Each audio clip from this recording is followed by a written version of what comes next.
Welcome into another episode of the Junkyard Dawgcast. I'm your host, Benjamin Wolk, as always, here with Jordan D. Hill. We have a great episode on tap.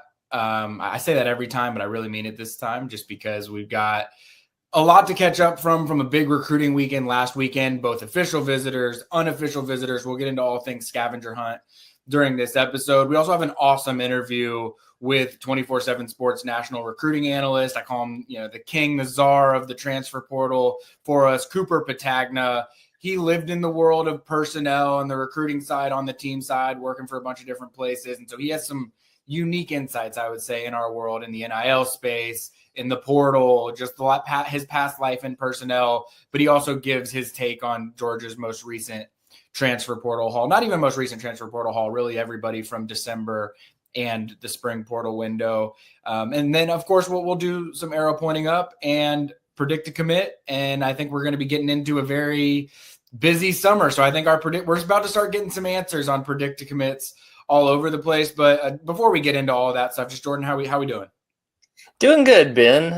Exciting time of year. Like you said, it'll be fun these next few weeks following how our teams fare in the predict a commit. And it is funny. It's a lot like recruiting in general that, we go into one week and we're like, oh, we're looking pretty good on some of these. And then another is like, but then it kind of flip-flops with the different guys. Before I want to throw this back to you, I got to bring up Peachtree Ridge. I always give you trouble and give you a hard time for this. But I learned last week, maybe this is something you already knew. I didn't know Roddy White is working on that coaching staff. Shout out to Fox 5. They showed some highlights from their spring game. And I was like, wow, I didn't know my one of my favorite Falcons was on the Peachtree Ridge staff now. Yeah, he's the wide receivers coach over there. I think, Sugarloaf Country Club's in that. I don't know that he lives in Sugarloaf Country Club, but that's in the Peachtree Ridge district. And so you end up getting a lot of former NFLers, their kids going through. I mean, when I was in school, the Haywards were there, Ironhead Hayward, Cam Hayward. He was in school at Peachtree Ridge at the time. And so, there's a lot of that. I will say, I don't know what Peachtree Ridge is doing scheduling Milton in these spring games every year. They got waxed last year. They lost again this year. Matt Helmrich, unbelievable football coach, runs a great program over there, obviously has some talent that Georgia has liked, signing Dennis Uzochukwu last cycle. But Milton, man, they're just built different than a lot of other teams in the state of Georgia. And I would not be scheduling them in their spring games. But then again, that probably sets you up for success in the season. Let's start, like I said, with scavenger hunt last weekend. And I think most everyone listening to this knows what scavenger hunt is, but for those that have been out of the loop, this is Georgia's annual recruiting event that they do, the typically 2 weeks before the main official visit season starts in that May-June window. This year was a little bit different, I would say, than past years because there were 9 official visitors, and it's a bigger number of official visitors than I ever remember. That, predating me too. Like, I don't remember there being this many guys. They've had a handful of guys on official visits here and there for this weekend, but we've got 9 official visitors, and I want to get into really all of that. And then we'll also get into the unofficial side of things as well. But it's an opportunity for these recruits to, in a more laid-back setting, have some fun. Things get competitive. They're whipping around campus on golf carts, going to different hot spots on Georgia's campus. Like, you talk to these recruits, and I think they get a much better understanding of the campus, Athens, just the University of Georgia in general, outside of the football program when they come for these weekends. So I think that it's a very valuable relationship-building type of recruiting weekend. But I want to start on the official visit side of things, just because, like I said, it is rare that we have 9 official visitors to talk about coming out of this weekend. And I think that while we haven't seen any public commitments yet, I think that there is positive trends for multiple guys in this class. And by no means does Georgia have everything figured out with everybody that we're going to be talking about. But I think that you're going to possibly see some names as the summer goes on end up in Georgia's class from this weekend. So I'm going to break it down positionally just to kind of make it easier for us to go through. And I'm going to start at linebacker. And there were 2 linebackers that were on campus this weekend. And admittedly, well, I'll just start. It's Shadarius Tootle, who's currently committed to Auburn, and then Nick Abrams, who's from Maryland, and he has really risen up Georgia's recruiting board over the last several months. I mean, this is something that really was established maybe back in March when he came for a spring practice visit, and the way that he measured in and those types of things. Like, Georgia really likes Nick Abrams. But admittedly, coming into the weekend, I viewed this as Nick Abrams is the guy that you got to get at linebacker. And I think I viewed him as maybe the most important visitor because I didn't really know where things stood, but I know how much Georgia values him. And Georgia's trying to figure out the linebacker position in the class. I viewed Nick Abrams as the most important visitor. As we come out of the weekend, I don't think that has changed at all in terms of how important of a visitor Nick Abrams was. But I think it's become more clear just how important of a visitor Shadarius Tootle was and how important his recruitment is now going to be over the next month or so. And so just sort of breaking each of those down individually. Nick Abrams has a top 5 list of schools. He's going to take official visits to all of those schools. Georgia is a program that he has been very high on through this process, and that Georgia has matched, reciprocated that interest level. And so I think, we've talked a lot about Tyler Atkinson, and I don't think that anything's changed with Tyler Atkinson. When we talk about Nick Abrams or Shadarius Tootle or Tamorian Watkins or Isaiah Williams or any other linebackers that are going to officially visit Georgia throughout the course of this summer, nothing is changing with Tyler Atkinson because of that. Georgia wants to sign 2, if not 3 linebackers in the 2026 recruiting class. And so they're going to have to take some swings at other places, and you're going to have to see us talking about other linebackers other than Tyler Atkinson. And again, I want to make crystal clear, I don't think that anything changes. If Georgia gets Nick Abrams, I don't think it changes anything with how much Georgia's pushing for Tyler Atkinson. If Georgia gets Shadarius Tootle, I don't think it changes anything with Tyler Atkinson. Now, if you see Georgia take 3 linebackers not named Tyler Atkinson, and Tyler Atkinson still hasn't committed, that's when I maybe would say, all right, we got to readjust the conversation around Tyler Atkinson. But Nick Abrams and Shadarius Tootle both got time on Friday with Jalen Walker. And, it shouldn't surprise anybody, I guess, that Jalen Walker's coming back for recruiting weekends immediately after getting drafted. But him being in Atlanta is going to be a godsend for Kirby Smart and Glenn Schumann linebacker recruiting, because I don't know if there is a better person out there. I mean, Quay Walker is probably in that conversation as well, to come back and speak to linebackers of why you should come to the University of Georgia. Jalen Walker was basically a 1-year starter. He got limited reps early in his career. He was more a situational linebacker. Yet he's maybe one of the people that Kirby Smart and Glenn Schumann would point to as, this is what we want Georgia linebackers to be. This is how we want guys to carry themselves. This is how we want guys to be devoted to the developmental side of things. And in talking with Nick Abrams and then having some conversations with Shadarius Tootle's dad, who seemed like he had a great time on the visit as well, I think that the Jalen Walker conversations made a serious impression, because I think that everyone gets so bogged down in this world of NIL and transfer portal, and guys want to play right away, and everyone acts like it's a gimme, gimme, gimme society. And then you have examples of guys like Jalen Walker that just are completely contrary to that narrative that's out there. And I think that when guys like Nick Abrams and Shadarius Tootle, who look up to guys like Jalen Walker, are able to sit down on their recruiting visits and have conversations about, this is why you come to Georgia. This is why it's important to think about the big picture of this whole thing more so than just, the next 12 months. These types of things make real impressions on these guys. And, I say all that because I come out of this weekend feeling great about where Georgia is with Nick Abrams and with Shadarius Tootle. Am I willing to sit here and say I think Georgia's going to get both of them and Tyler Atkinson? No, I think that's probably a little bit aggressive, and it's why I think there still needs to be some things that figure themselves out across the board over the next month. But I think Georgia hit a home run with both of these linebackers, and I think things were getting a little dicey, I would say, with linebacker recruiting in terms of, where do you go post Tyler Atkinson if you do or don't get Tyler Atkinson? What are the options that are available? And I think that this was a good reset to just remind everybody, never question Glenn Schumann. He's always going to have good order of his board, and the recruits that he is going to be going after are going to be the type of guys that Georgia absolutely wants at linebacker. I'm not willing to go so far as to say I think Georgia gets both of these guys, but I think Georgia is very much in control of these recruitments at this stage. Would you agree with that assessment just based on everything you know coming out of the weekend, Jordan? For sure. And the thing I wanted to make sure and talk about was just the Jalen Walker piece. I mean, like you said, I don't know that the draft could have worked out any better for Georgia with Jalen Walker just being right down the road, because this was a guy that had to be patient at Georgia, and like you said, was basically a one-year starter.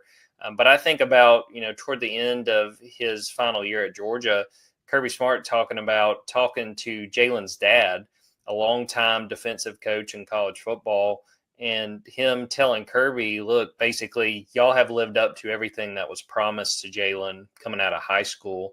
And I think that having someone who can send that message to a high school recruit, I think that carries a lot of weight. I mean, these guys come to Georgia, and you talked about like the NIL, but if we said like money is not a motivating factor for somebody, and you said what else would be, I would have to imagine going to the NFL is very high on that list. And I think Jalen Walker is a great embodiment of a guy that can come back to Georgia and tell these guys, look, if you come to Georgia, if you follow Coach Smart and Coach Schumann and the rest of the defensive staff and trust their plan for you, you can be where I am right now. I mean, I think that, I have to imagine this will not be the last time we see Jalen Walker on Georgia's campus. And to the point you were making too, it is funny, like that there's been kind of a period, probably more so like in these last few weeks, where we are sort of going, okay, what is the plan at linebacker?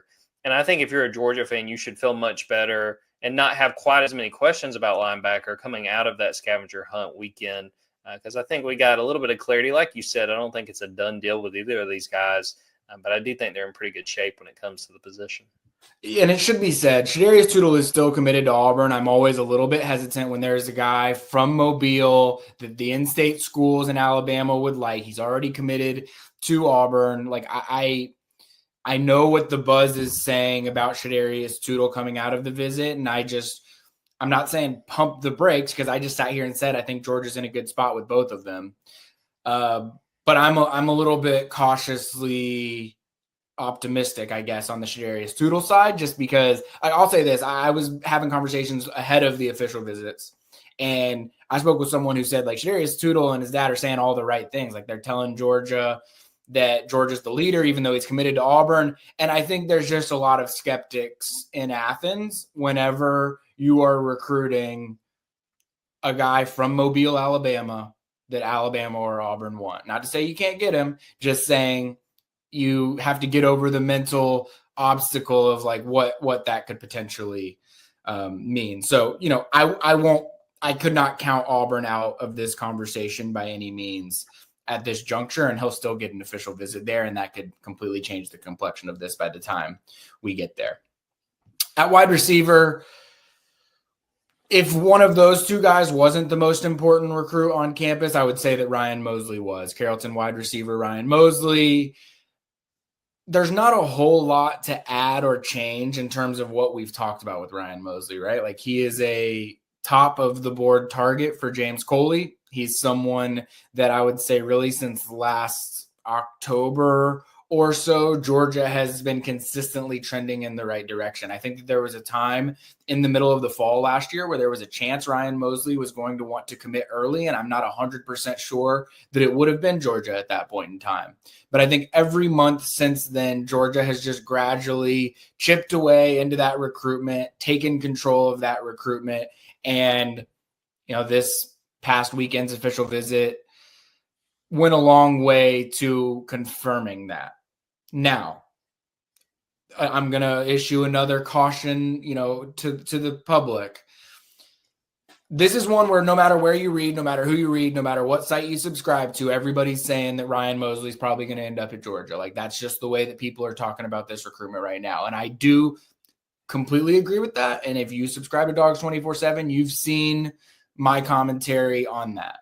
That said, he shifted around his official visit schedule a little bit to accommodate Alabama to get Alabama on there. I have been firsthand witness to his relationship with South Carolina wide receivers coach Mike Fury. I would say those are two programs in this recruitment that you cannot sleep on, you cannot ignore. And until he commits to Georgia, I am not ruling out the possibility of one of those two schools pulling something off. Now, that's a big time recruiting expert caveat, right? Like, oh, let's make sure you cover your ass in as many places as possible. I still feel great about where Georgia is with Ryan Mosley. I just want to be clear that is there a world 3 weeks from now where, he committed to Alabama and he committed to South Carolina and everyone's saying, how the heck did this happen? Whatever. And I'm sure everyone will throw out NIL and bag drop and whatever other terms that they want to use to self-cope. Just know those are two programs that have established themselves and have already done things ahead of June to at least get in the mix to be part of the conversation when Ryan's making his decision. That said, I think James Coley probably should feel good about where he's at in that recruitment. Jordan, that is one of my predicted commits. Are you rooting selfishly that Georgia actually misses out on this guy? No, I always like to see Carrollton guys wind up at Georgia. I had some friends I grew up with from that area. And I will say just this point in time, I'm really fascinated with South Carolina. Just can they take advantage? Because I think they had a really good 2024. You see the pieces. Now, you think a guy like Lenora Sellers is probably not going to be around to play with a guy like Ryan Mosley because Lenora could wind up being one of the first quarterbacks drafted next year. But I feel like Shane Beamer and those guys have a little bit of momentum. I'll be honest, going into last season, I kind of wondered if Shane might wind up on the hot seat. They had a fantastic season. He's always been known as a really good recruiter. So I think it's smart to pay attention to, the relationships there because, again, South Carolina needs to strike while the iron's hot. And that would be a guy that would be a huge get if they were able to pull that off in their 2026 class. I'm interested to see what this Georgia wide receiver class winds up looking like. I mean, we talk about a guy like Ryan. We've mentioned, we've talked about this over the last year. The reason you hire a guy like James Coley is because he attracts a lot of top talent. Georgia is going to, I don't want to say have their pick of the litter, but Georgia is going to have a bunch of options available to them that are taking official visits this summer. And I do think Georgia is probably going to wind up having to turn guys away at wide receiver just because of how many options that they have. They're going to have to make some difficult decisions. Georgia has two wide receivers committed already in Vance Spafford and Brady Marchese, and those are two guys that are still being heavily recruited by other major programs as well. So I don't think, it's a guarantee that Georgia signs the two guys that they've got committed. I don't think that it's a guarantee that there are guys out there that people are going to be, Georgia fans are going to say, man, I really want this guy, or I really want that guy. And they might not actually have the ability to commit to Georgia when it's all said and done. And so I am fascinated by the way the wide receiver position turns out, but I am not at all concerned about what James Coley is going to be able to put together. The one other thing I want to say on the South Carolina front, because it didn't hit me initially, if we put Shane Beamer in a lie detector, I think he would tell you he would love to take a guy from James Coley after Coley was going to be at South Carolina, was there, maybe a month, and then left for Georgia. So I'm not saying that's necessarily motivating South Carolina. That's just kind of a little something extra if they were able to pull off a recruiting win like that. I was up at a Carrollton 6 a.m. practice earlier this spring when Mike Fury, the wide receivers coach at Carrollton, or the wide receivers coach at South Carolina, was out there. And I had that thought too. I was sitting there thinking, I was like, this one has a little bit extra meaning potentially to South Carolina. But you could probably say the same thing about James Coley. James Coley could be like, look, I know what they're saying on that front, and I want to make sure I sign that guy so I don't even have to, have that conversation with anyone. The position group that had the most guys in terms of official visitors, at least, was the defensive line. There were 3 defensive linemen on campus. It was Preston Carey from IMG Academy. It was Tyson Bacon from Hoover High School in Alabama. And then Keyshawn Stansel, who I'm blanking on where he goes to high school. It's in North Carolina, and I'll have to circle back and get that one correct. Clayton. That's right. Clayton in North Carolina.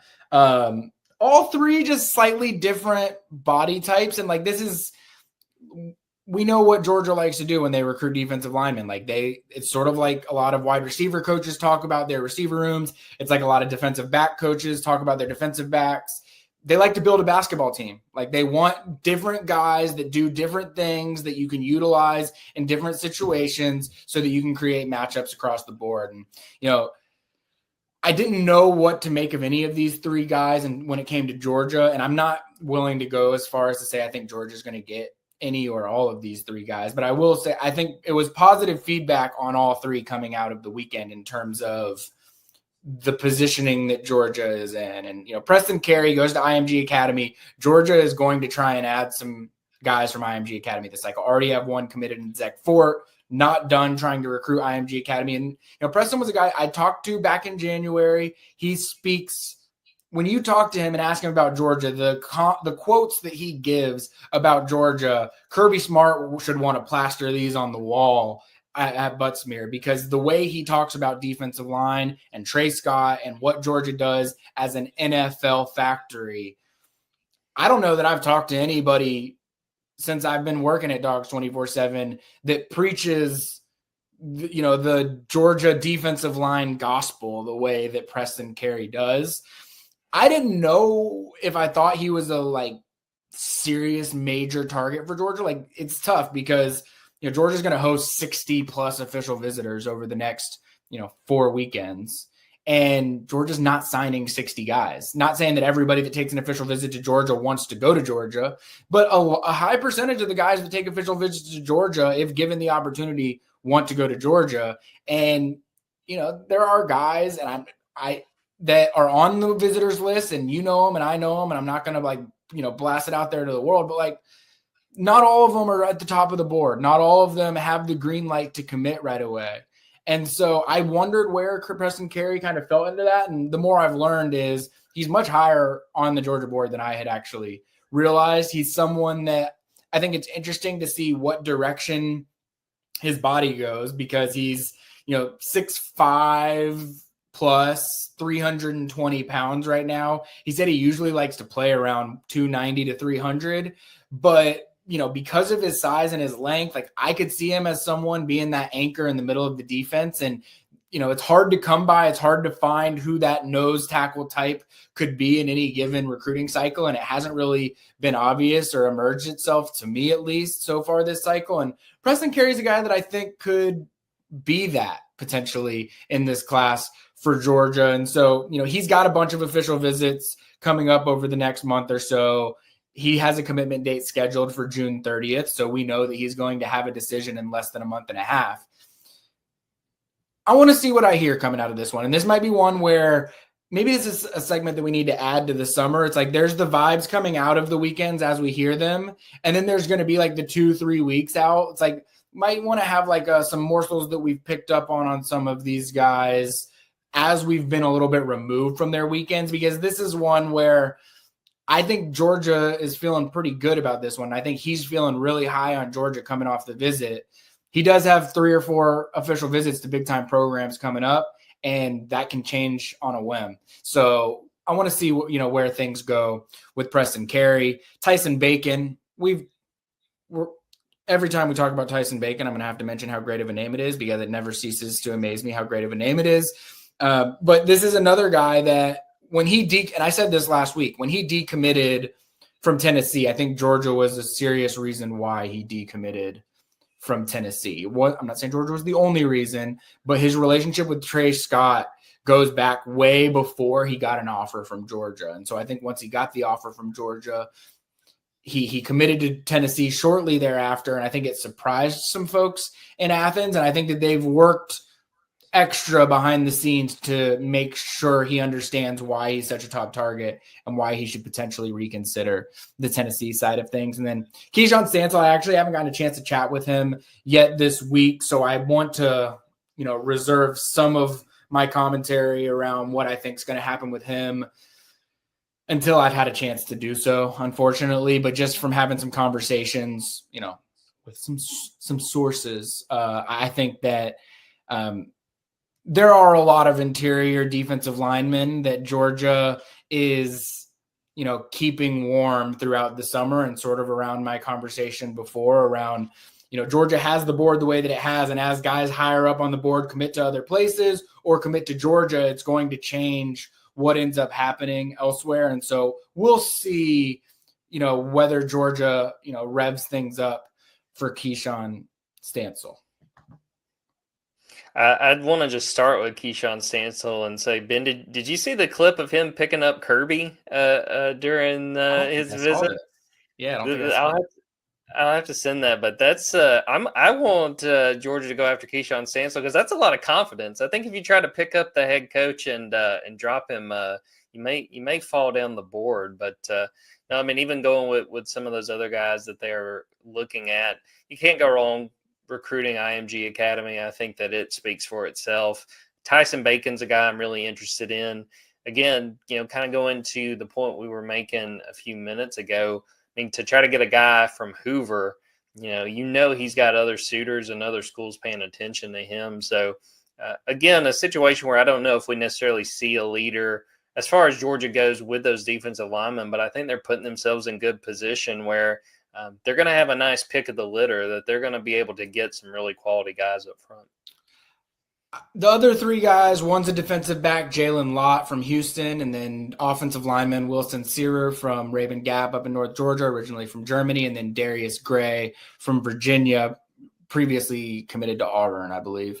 I won't spend too much time on all three of these just because as of right now, I don't necessarily see them ending up in Georgia's class, and so I don't want to spend too much time on them when I feel that way. Jalen Lott's one where I could circle back and feel differently about that. I think Georgia's in a good spot, but I think we've talked about where, Georgia has a bunch of great cornerback and safety options, and they already have 3 safeties committed. Like, Georgia's having to make some seriously difficult decisions at defensive back this cycle, I think. And so, I think that Georgia is being patient in terms of full on pushing for a commitment from guys. And so I think that Jalen Lott sort of falls into that category. Wilson Searer, for me, it's kind of, does he become a tackle? Is he a tackle or is he a guard? If Georgia continues to evaluate him and they think that he's a tackle, I think his chances of being at Georgia increase. But I'm just not 100% sure about that. And I think some of that will be dependent on development, over the next couple of weeks. They'd love to be able to get him into a camp on June 1st. And I don't know whether that's going to happen or not. And then Darius Gray, I know there has been a lot of positive conversation around Darius Gray in Georgia coming out of the weekend. He said all the right things in his interview with Brian Doan with our 24/7 Sports national team. It's just one I'm skeptical on. I need to see it kind of play out a little bit more. He's got a bunch of official visits that he's going to be taking during the weekends and midweeks throughout June. And you look at what Georgia's doing on the interior offensive line already. Like, they've already got Graham Houston in there. I've talked about Brett Colajay a good bit. We've talked about Chris Booker that's committed to Alabama that could play guard, could play tackle, that Georgia's trying to move. We've talked about Desmond Green and Malcolm Gaston, and there are other names out there as well. Interior offensive lineman Nivra Carr from IMG Academy is another one. Carter Scruggs is a guy that is going to take an official visit this summer. Parker Pritchett is an offensive guard that's going to take an official visit this summer. So I just think when you look at the numbers game, like, Georgia is set on interior offensive line this cycle. Like, they are going to have choices that they're going to be able to make and that they're going to be able to feel good about. And so I know Darius Gray is the 5-star guy that everybody would like it on the interior offensive line, but I think Georgia feels awesome about its 2026 board on the interior. Just looking at it as a whole, I mean, to me, it's wild, where we sit here at this point in May, that Georgia's only got 9 commits. So they have got, probably at the minimum 21 more guys they'll get. And we know now, maybe that's more going into the new era of roster building. So I think it makes for a fun time for this show, because I really do think every week we're going to have stuff to talk about. It's not going to be one of those where we come into a week and you and I are kind of looking at each other like, what are we going to talk about? There's going to be developments pretty much on a daily basis, but definitely on a weekly basis with this class.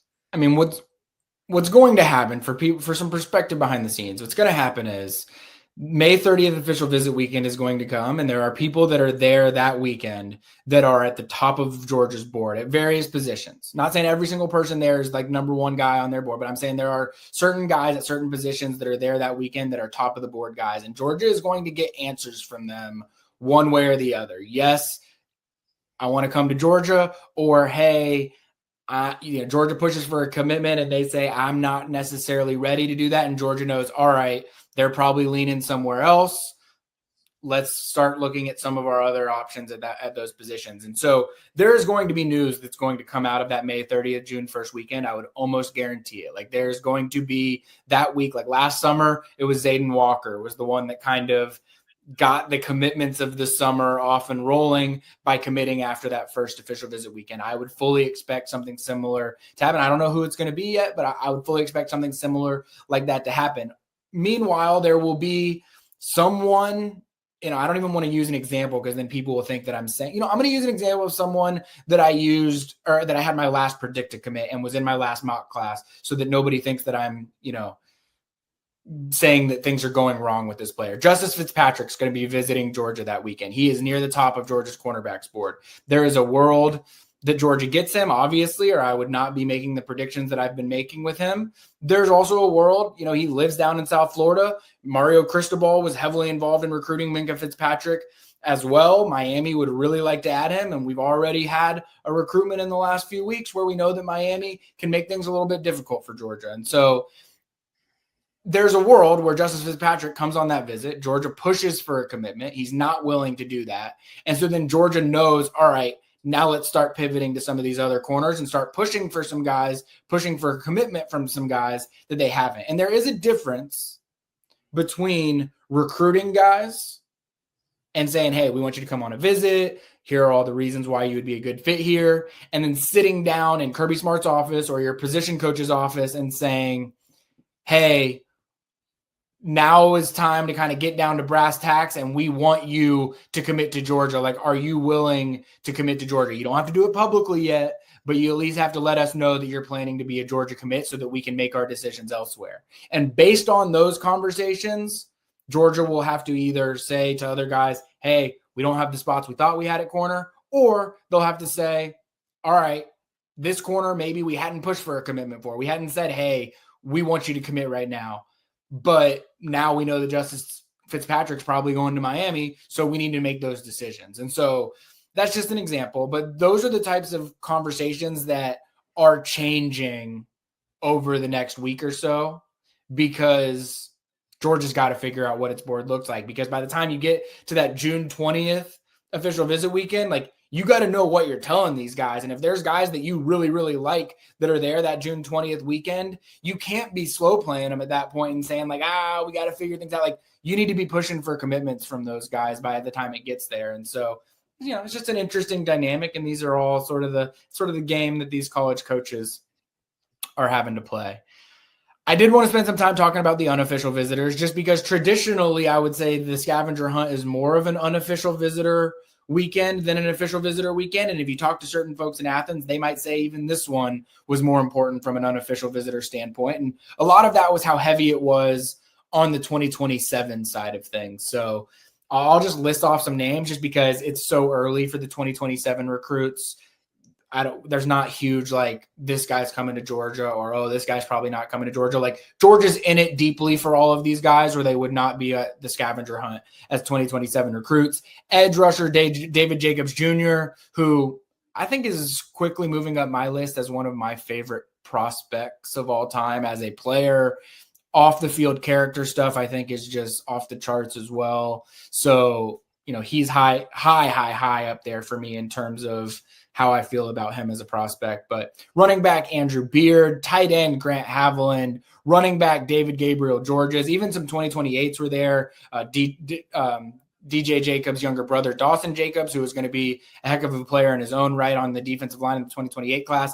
And then the IMG Academy quarterback Jaden Wade is a name that he's now been at Georgia twice in the last month and a half. And I think that's a name as we start to look, all right, Georgia hit elite in 2026. They'd love to go elite in 2028 as well. I think Jaden Wade is a name to know in that 2028 class. But really, it's the 2026 class. Like, if you are taking an unofficial visit to Georgia this time of year with all the official visits that are going to be coming up in a few weeks, there's something to that. There's a reason you wanted to come to Georgia, and there is a lot of serious mutual interest. And so a couple of the obvious ones, Kamari Brooks from North Oconee, don't have a whole lot to add there. We know that Kamari Brooks and Georgia are in a good spot. Alabama's lingering, but Georgia's in a good spot. Carter Lucky, the younger brother of Lawson Lucky, which I found interesting. He had actually done a scavenger hunt a few years ago when Lawson was getting recruited. And he was like, it's funny. Like, I experienced it then. I didn't know what the heck was going on when I was doing it then. Now I'm getting to kind of view it through my own recruitment and analyze things a little bit differently. But those are two guys that Georgia should feel awesome about.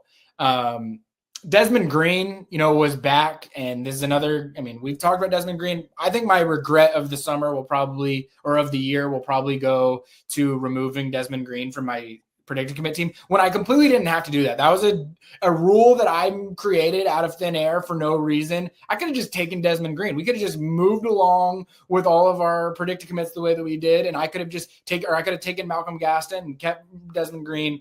Regrettable choice by me, but another one. We talk about that interior offensive line, all these guys that Georgia feels great about on the interior. Desmond Green's, got to be one of the first names that you bring up.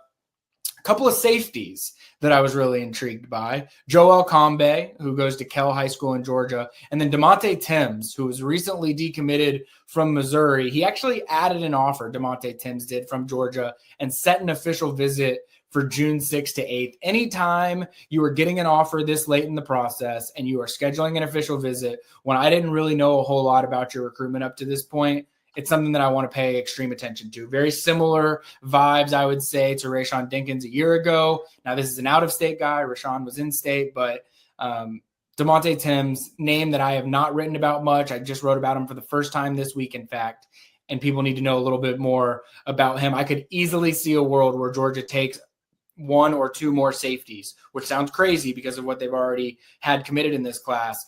But one of those two guys are definitely in the conversation there. And then a prospect that's just becoming more and more intriguing to me, Tyron Wortham. He's committed to UCF. He's a wide receiver that goes to Booker High School in Florida. High school teammates with Chauncey Kennan. Chauncey Kennan's a 5-star in the 24/7 sports rankings that will take an official visit to Georgia as well. Not willing to say yet that I think that Georgia has made a move necessarily for Tyron Wortham, but eye-opening to say the least that he made a visit to Georgia for this scavenger hunt weekend. Of those guys, Jordan, maybe excluding Carter and Kamari, just because there's not a whole lot to add there. What intrigues you from that group of 2026s? Well, I think it's just looking at it from the standpoint of you just pay attention to who makes the trips. It's like the thing that I've learned as little as I know on the recruiting side of things is just follow the visits. And if someone's taking the time to make that visit, that doesn't necessarily mean Georgia's a leader, but Georgia is at least the front of mind. And I'm glad that you laid out a few minutes ago, sort of, what Rusty Manziel calls those big boy conversations. There's going to come a point where Georgia has to meet with these recruits and meet with the ones that are at the top of the board and decide, determine where are these guys leaning. And, there's situations we see all the time where guys who are lower on the board wind up coming to Georgia and wind up being stars. So I think that's something that sometimes as someone who follows recruiting, you lose sight of, where it's like, we signed this guy, but, he's like the 40th safety in his class or whatever. Well, don't write that guy off. Pay attention to these guys. And again, it's one of those where that scavenger hunt weekend, getting those guys in town, you're at the very least establishing those relationships. And who knows, by the time we get to December, when most of these guys are going to sign, there's probably going to be quite a few names from the people who were in Athens this past weekend will be a part of this class. No doubt. All right, well, let's jump over to our interview with Cooper Petagna. Awesome background. I have an immense amount, and I say this a lot, but I have an immense amount of respect for Cooper, Andrew Ivins, Gabe Brooks, Hudson Standish. Hudson's actually our Georgia scout, and I should maybe try and get him on the show at some point as well, now that I think about it. But great interview with Cooper. I think he has just a unique viewpoint on this world because he's been on multiple sides of it. And so we get into all of that. Before we get to that interview, I do highly recommend a Dogs 24/7 subscription. If you subscribe to Dogs 24/7, you get a free subscription to Paramount Plus as well, which I think is always a nice little kicker to bring up. So please go subscribe over there. We're going to have a ton of coverage over the next month or so when it comes to Georgia football recruiting. We'll have plenty of the same that we've always had when it comes to things happening for the football team, baseball, basketball, whatever that might be. But if you are a recruiting nut like I am, now is absolutely the time to get in, because there's going to be more information over the next month than ever. Please like and subscribe to the YouTube channel if you're watching on YouTube. Also, please subscribe on Apple Podcast or Spotify, wherever you get your podcasts. And maybe throw Jordan a follow on Twitter as well, Jordan Davis Hill as well. Give him some personal love as well. So we're going to jump into a quick ad break, go to the interview with Cooper Patagna, and then when we get back, we will be talking all sorts of other things in Georgia recruiting.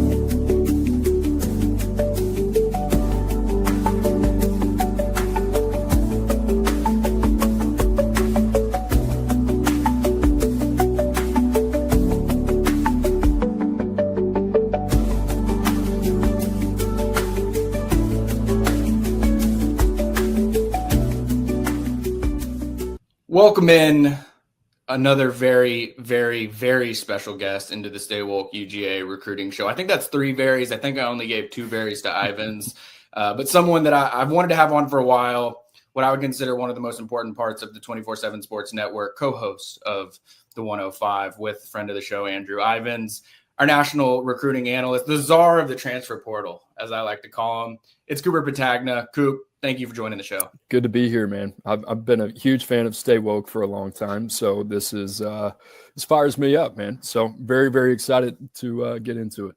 Well, it might be a testament to your bad judgment if you consider yourself a fan of the Stay Wolk UGA show. But we'll look past that and trust your judgment on all these other things we're going to talk about. But I wanted to start, and this is a big reason why I wanted to have you on, and Ivans as well. But I think oftentimes I know y'all have your own show, but I think people sometimes don't realize like the names and the faces behind the rankings and the power of the 24/7 Sports Network and everything that's going on behind the scenes, both high school and transfer portal. And so I obviously know what you do, but for those that are listening that might be a little bit newer to it, like how would you describe, your integral role within the 24/7 Sports Network? Wow, that's a loaded question. Yeah, do a little bit of everything. So I would say my main responsibilities on the scouting end would be obviously on high school and then on the transfer portal side. And then on the high school end, really kind of sitting shotgun with Andrew Ivans, kind of helping him put together the top 247. And then I have my own region that's really kind of the Gulf South, and then throw in Tennessee and Kentucky as well.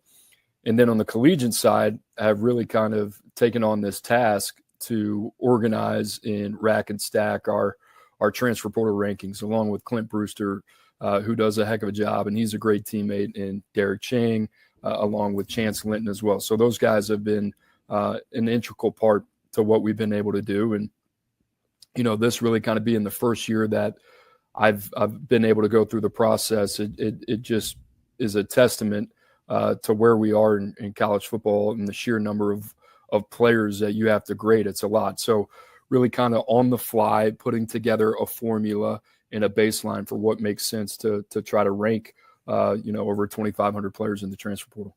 And that's Chance Linton, not to be confused with Chase Linton, who I do have a question for you about Chase Linton later on in the show as well. But before I get into transfer portal rankings and what Georgia's adding and, just sort of your insights on all of that type of things, I kind of wanted to give people insights into your background as well. For those that don't know it, I mean, you lived in the personnel and recruiting world. I know you were with Michigan and Oregon and Washington. And I mean, in many of those cases, you kind of got to watch some of your work turn into national championships. Like, what was that? What's that like? And I know for those listening, Cooper's too humble for this. So for me to even ask a question like this, he's already making the facial expression like, oh, don't ask me a question like that. But what is it like to kind of see the fruits of your labor turn into championship?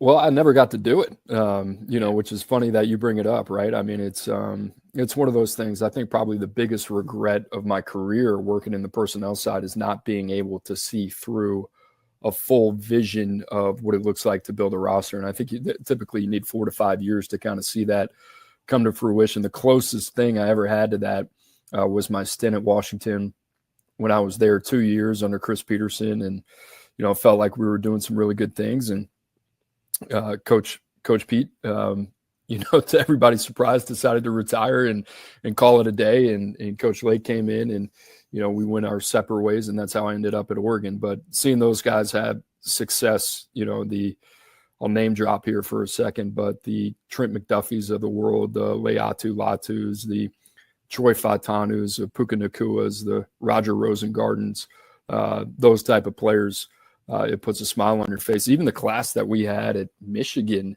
when I was there in, I think it was 2017, it was 2018 class. I mean, we took so much flack for it because of where it was ranked, right? And obviously Michigan, you have such a high standard of excellence there.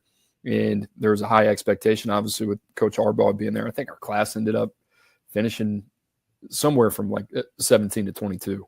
And that netted guys like Aiden Hutchinson, like Hassan Haskins, Cam McGrone, Joe Milton, Jake Moody, Ryan Hayes, Jalen Mayfield, Ronnie Bell, go down the list, a handful of other guys too. I think we had 12 or 13 guys drafted. So it's a really fulfilling feeling. One, you're really happy for those guys because the recruiting process, at some point, it becomes intimate. Those names on a board come to campus, and you get to meet those players, and you get to meet their families, and you get to hear their stories. And then it's in a cringy way. It's less about the team success, but to see them have the individual success and then go on and develop and be able to pursue their careers at the highest level. It's pretty special. And, you never know the way that it works out, right? Like we had 2 great years at Washington, and we had a bevy of talented players that have gone on and gotten drafted and selected on day 1 or day 2 of the NFL draft.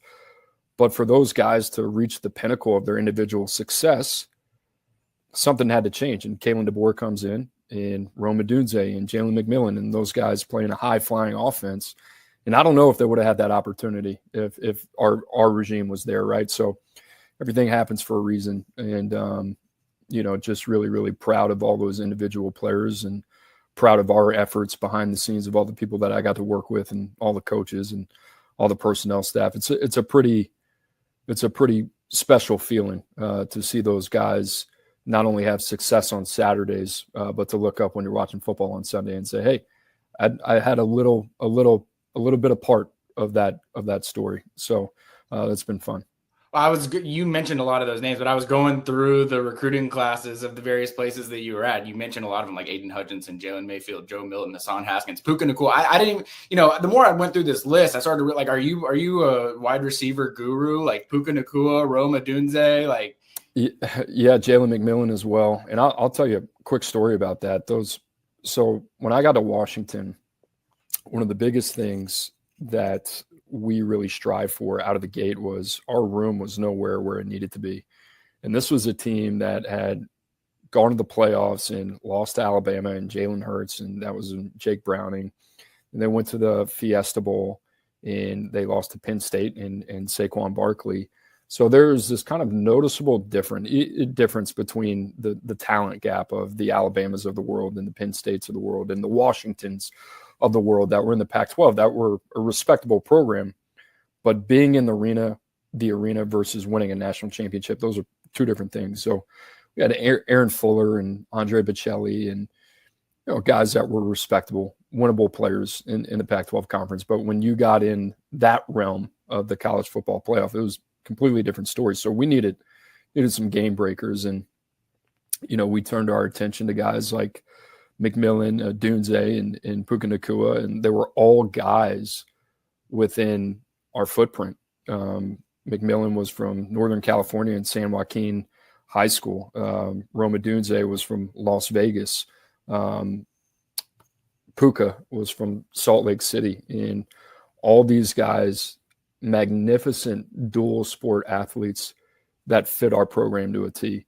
And that's the way we wanted to miss. We wanted to miss with dynamic athletes, dynamic movers, and guys that fit our program. The problem with that was you probably only had 6 guys on your board at the end of the day where you're like, all right, these guys meet what we're looking for from a physical traits threshold, and then also meet the high standard of the OKG philosophy of what Chris Peterson was looking for, which these guys had to be of upstanding character, high academic values as well, that board thinned out very quickly. So a lot of my job was the strategy of how do you pursue those type of receivers when you're trying to change the narrative and you don't have a lot to sell. The last thing we could sell was Dante Pettis and John Ross, right? So it was really saying, hey, you got to put your faith in us. And, Puka ended up getting hurt early, bounced back closer to home, had a close relationship with his mom. And, was really never able to put it together. Even when he was at BYU, showed up at the Senior Bowl, had a great week. And then the Rams, I think, drafted him in the 5th. So you just never know how it works out. Is there anyone that's like your all-time favorite eval? I get that question a lot. I think for me it's Trent McDuffie, just because he was one of those guys, right? Like, it was an intuitive experience eval. And what I mean by that was, like, if we were at Alabama or I was at Georgia and I was in the Kirby Smart school of thinking, or Nick Saban, which is nothing wrong. It's the most proven school of thought that there is.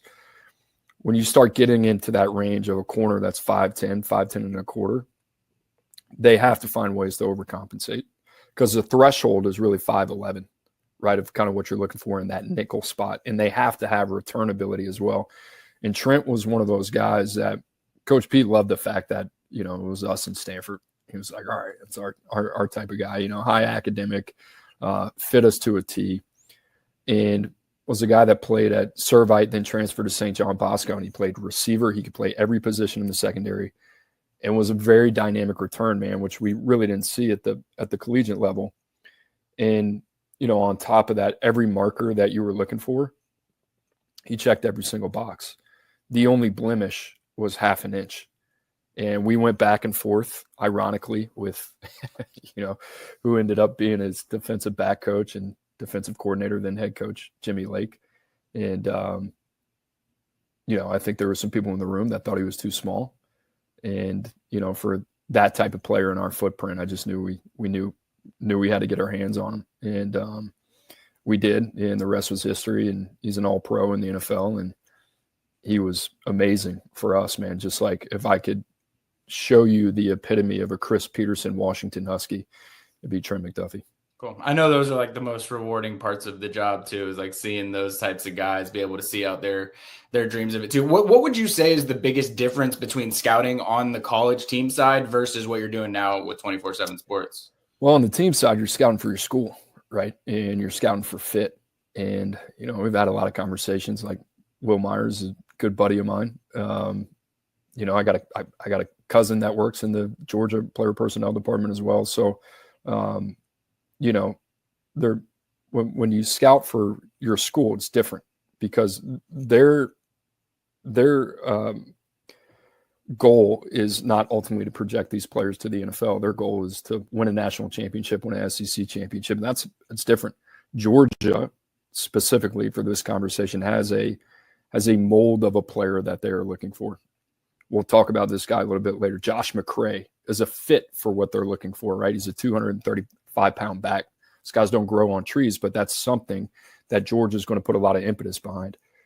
For us at 24/7, we are putting together a top 247 with the motivation being, where are these guys going to get drafted? And what does that NFL draft success look like as well?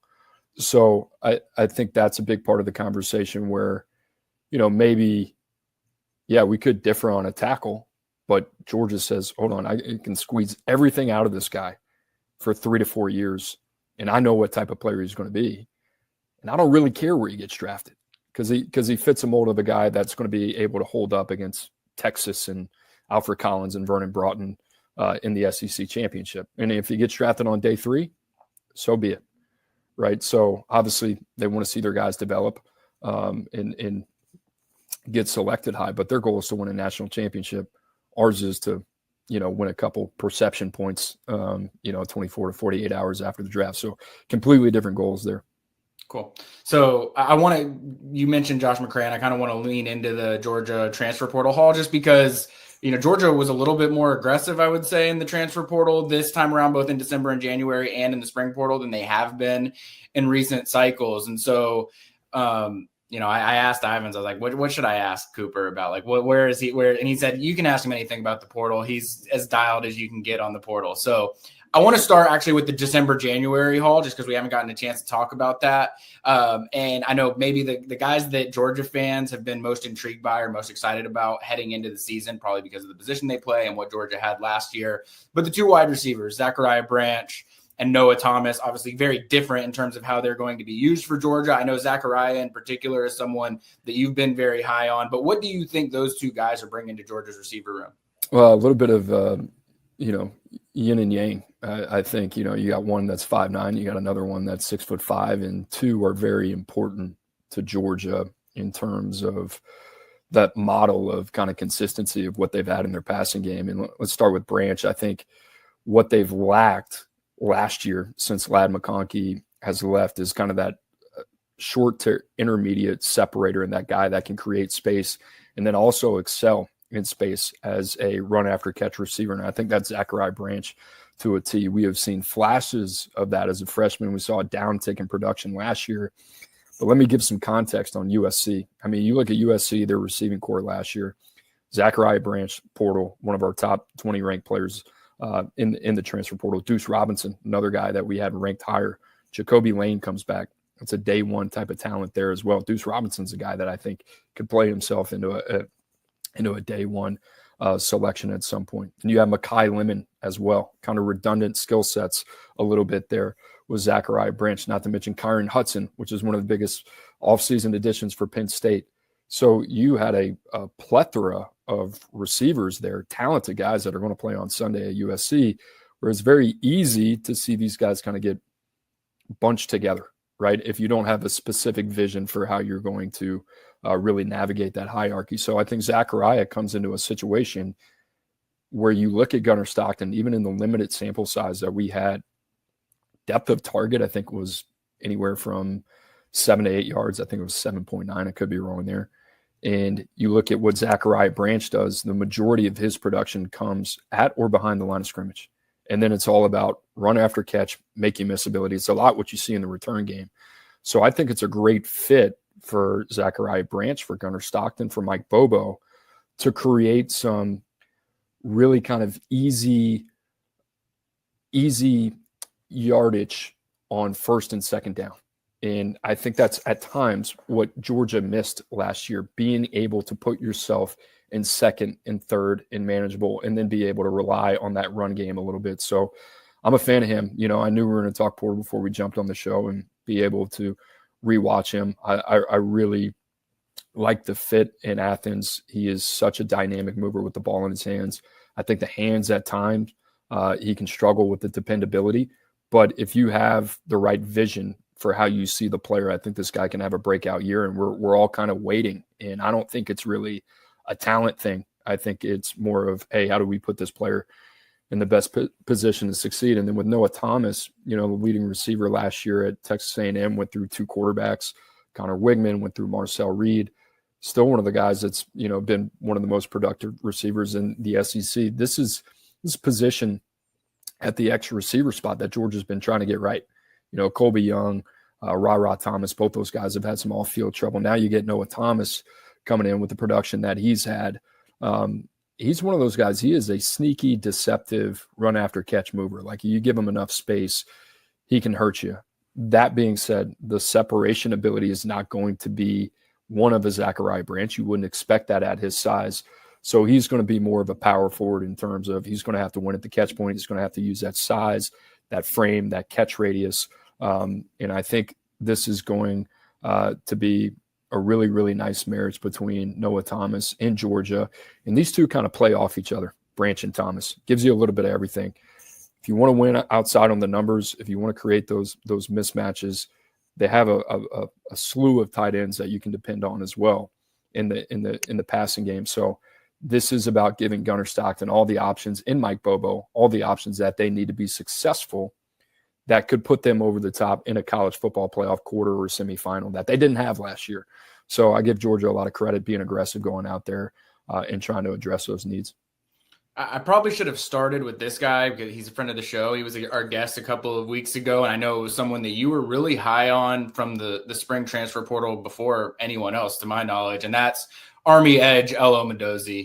What did you see from him? And I'll say just from my experiences, talking to him, like he's obviously an A+ character guy. You don't got to worry about an Army transfer, but on the field, what did you see from Elo Mendoza that had you put your stamp on him really as early and really as passionately as you did? It's hard to find guys that have the type of on and off ball ability that he does. And you look at him, 6'3", 245, and he's a guy, if you go back to high school ranked, he played receiver, and he was ungraded. And a guy that you're looking at goes to West Point, puts on 50 pounds. He was 195 coming out. And you look at his background, he's a 23-foot long jumper, which is elite, okay? That's like in the 95 percentile. That would be elite if I was comparing him to Puka Nacua, who was in that same range, okay? Triple jump, 46 plus. High jump, he was around 5'7". I bring those metrics up because when you look at track and field events and really the field events, when you're talking about the jumps, it's an indicator of lower body explosiveness. So when you have a guy like Elo Mendoza, who really, when a lot of people look at him on paper, the biggest question mark is he going to be able to hold up in the trenches at the point of attack in the SEC? The explosive metric numbers indicate that this guy has some stuff in his lower body that has translated not only at West Point, but should translate to the SEC as well. So you watch his first couple clips, I think it was against Lehigh, right? Which you take that with a grain of salt. They also played Notre Dame later in the season. He has a natural ability as an athlete, given his receiver background, to win with speed, quickness, athleticism. That's what you would expect of a guy that hasn't been playing edge that long. The conviction in Elo Mendoza comes from the fact that he also has speed to power ability as well. And it's not something he can live and die with. But in the right circumstance, this is a part of his game that can get tapped into. 6.5 sacks last season, not to mention the fact that if you want to drop him in the flat as a 9 technique, he can do that as well. He can run and cover. And he has the ability to play in the box too. And there's not a lot of guys like Jalen Walker. I was talking to Cole Kublik about this. He was like, he reminded me of Jalen Walker. I don't want to get carried away because I think Jalen Walker is one of the best players I think I've scouted in the last 10 years, quite honestly. But Elo Mendoza, for Georgia to go out and acquire this guy at a position of need, and to like at worst, you get a pass rush specialist, right? But I don't think he's just that. And quite honestly, I could tell you, I think this guy is a 3-down player. And I'll tell you right now, we have him underranked. I thought I was going high on him when nobody knew about him, and I said, all right, maybe I'm crazy. You go back, you dig into him, and, we have him middle of day 3 right now. I think this guy could fly up draft boards because he's going to test well. And if he can hold up against the run, that's going to answer a lot of questions. And I think he's going to have a phenomenal year. I think there's going to be a little bit of a learning curve, obviously, going from West Point to Georgia. But this is a guy that I expect to hit in a huge way. Do you know how happy you just made certain fans that you were willing to say that certain guys were underranked? You should reach out to the rankings guys about that, Cooper. Well, it's my board. I don't have any issues saying it. I can talk about a couple guys. Here's the thing. Like, you got to give me this. Here's a caveat for those listening out there. It's like, how can you say he's underranked if you're the one doing the rankings? 2,500 of these guys, right? There's not enough time in the day. I promise you, I'm going back, I'm filtering through, and they're guys that you're like course correcting right now. Tristan Smith at Clemson was one of those guys, was just too low on. You dig back into it, you find a reasonable spot for him that makes sense, and then you adjust, right? To sit here and say that I'm going to get 500 players correct and stacked the right way would just be completely naive and arrogant of me, right? So it's an ongoing process. For sure. I want to ask about Josh McCray because he wasn't one that I was going to ask about individually, but then the fact that you brought him up makes me think that I should. So what have you seen from him and what you've seen from Georgia that makes you think he's a right fit for what Georgia needs right now? Well, this is a guy that they've been looking for, right? I mean, they go out, they get Roderick Robinson. That one hasn't hit yet, right? There was Branson Robinson, who hasn't been able to stay healthy. There's Kendall Milton, who kind of went through a little bit of the same thing, right? When he was healthy, he flashed. So for them, it was like, let's go out and get a proven 6'2", 235-pound back that we know we can rely on. That showed it to us. And Josh McCray is one of those guys. He's in for a rankings adjustment as well. That you go back and you look at him and his combination of just one, sheer size, but his suddenness, his patience, and he can do a little bit more than just operate within the scheme. He's got the ability to create at the second level as well. So I'm a big fan of him. I think people are going to pigeonhole him and, he's going to be a good change of pace goal line back for Georgia. I would not be shocked if Georgia rides this guy a lot more than people think. And I'm a big fan of his game and what he can do. He had a big year last year for Illinois. So I think he kind of fits what Georgia does to a T. And, you saw him play in a big physical conference in the Big Ten. I don't think he's going to have any issue transitioning there. He's at an 87 ranking right now, which is, just to put it into context, 89 through 87, those are priority free agent tiers. So 89 rating would be PFA 1, 88 PFA 2, 87 PFA 3. So, he'll go from a PFA 3 to a PFA 1 and, big fan of his game and what he brings to the table. And then I wanted to ask about the safety position as well, because it's interesting that Georgia decided to take 3 safeties in January, and it's not difficult to see why. Like, they need someone alongside KJ Bolden, Malachi Starks, Dan Jackson are gone. They need to find answers. I kind of have a 2-parted question around that. Like, who is your money kind of on grabbing onto that safety spot? And then I guess from a personnel perspective, like, what do you think goes into the decision to want to take 3 guys at the same position in the portal? Well, it's a numbers game, and I would tell you this, to Georgia, I'm not sure there's a more important position outside of quarterback than safety. And you think of the lineage that Georgia has had at that position, and Dan Jackson's important. KJ Bolden's important. Think about Malachi Starks, his value, and you could probably list off, a handful of others that, preceded those guys. So I think for Georgia, it was about getting some much-needed experience, not that they don't like their young pups, but getting some guys that have played some ball. And for Zion Branch, I'll tell you this, Zion Branch had a lot more competitive of a market than I think a lot of people really understood. And I think there were some teams out there that were wondering, hey, can we get away with just one brother, or is this a package deal? And for Georgia, they had a need at both. So it ended up working out there. But Zion Branch, physically, the Branch brothers are 2 of the most physically impressive guys that you'll scout. Both brothers on the Andrew Ivins Freaks list, and just genetically in terms of what they offer there. And Zion Branch was a guy that got banged up a little bit, had to come back from an injury at USC. And when he's healthy, he is a valuable addition to any defensive backfield in the country. And I really like some of the things that I've seen from Zion Branch. And I think this is another guy that, can kind of go through the car wash and clean up his image in terms of how he's perceived and what the ranking was coming out of high school.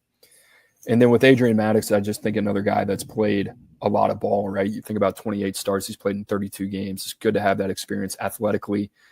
It's what they want. And both Branch and Maddox have the ability to play on the hash, come down, play closer to the line of scrimmage. You get some position flex as well.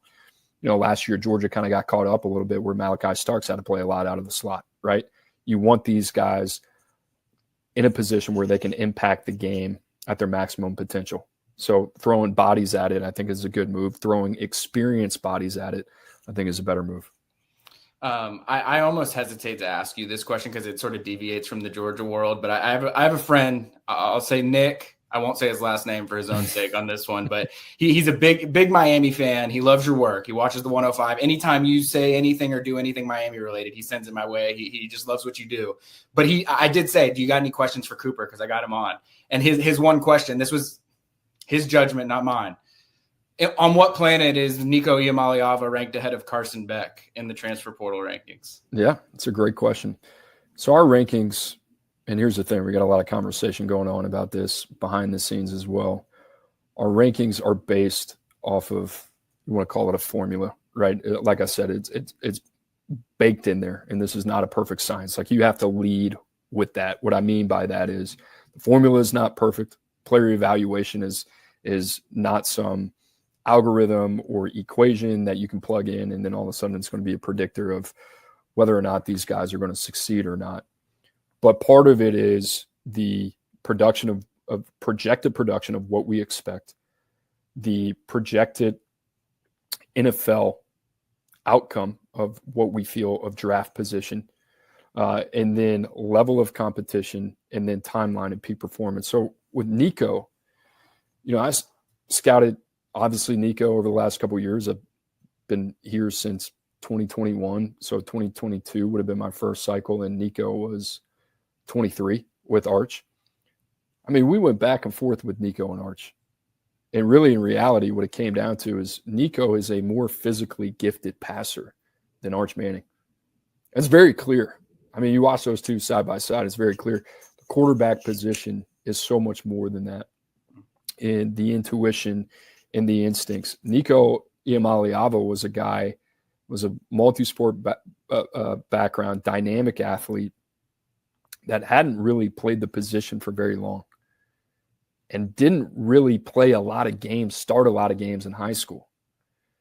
And then because of the industry that we're in and because of where we ranked him, obviously the legend of Nico Iamaleava grows, and not to mention the expectations that come with the $8 million NIL deal. Mm-hmm. And for Nico, he redshirts a year, sits behind Joe Milton, starts as a redshirt freshman, uneven play, flashes of high-level play, and then obviously struggle with consistency, and we saw the peaks and valleys. And his team that had a top 10 defense and also had a strong running game, they go to the playoffs. Right? There's a 10-2 team in the SEC. Despite that, mm-hmm. And because of the sour taste of how everything was handled with his departure from Knoxville, I think it's very easy to get caught up in the emotional attachment of maybe what this guy isn't at the present moment. My job is to take a step back, objectify that, take what we've seen and marry it up with what he can be.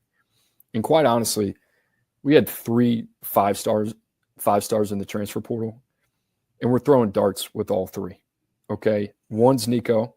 The other one's Isaiah World, who comes over from Nevada, offensive tackle, signs with Oregon.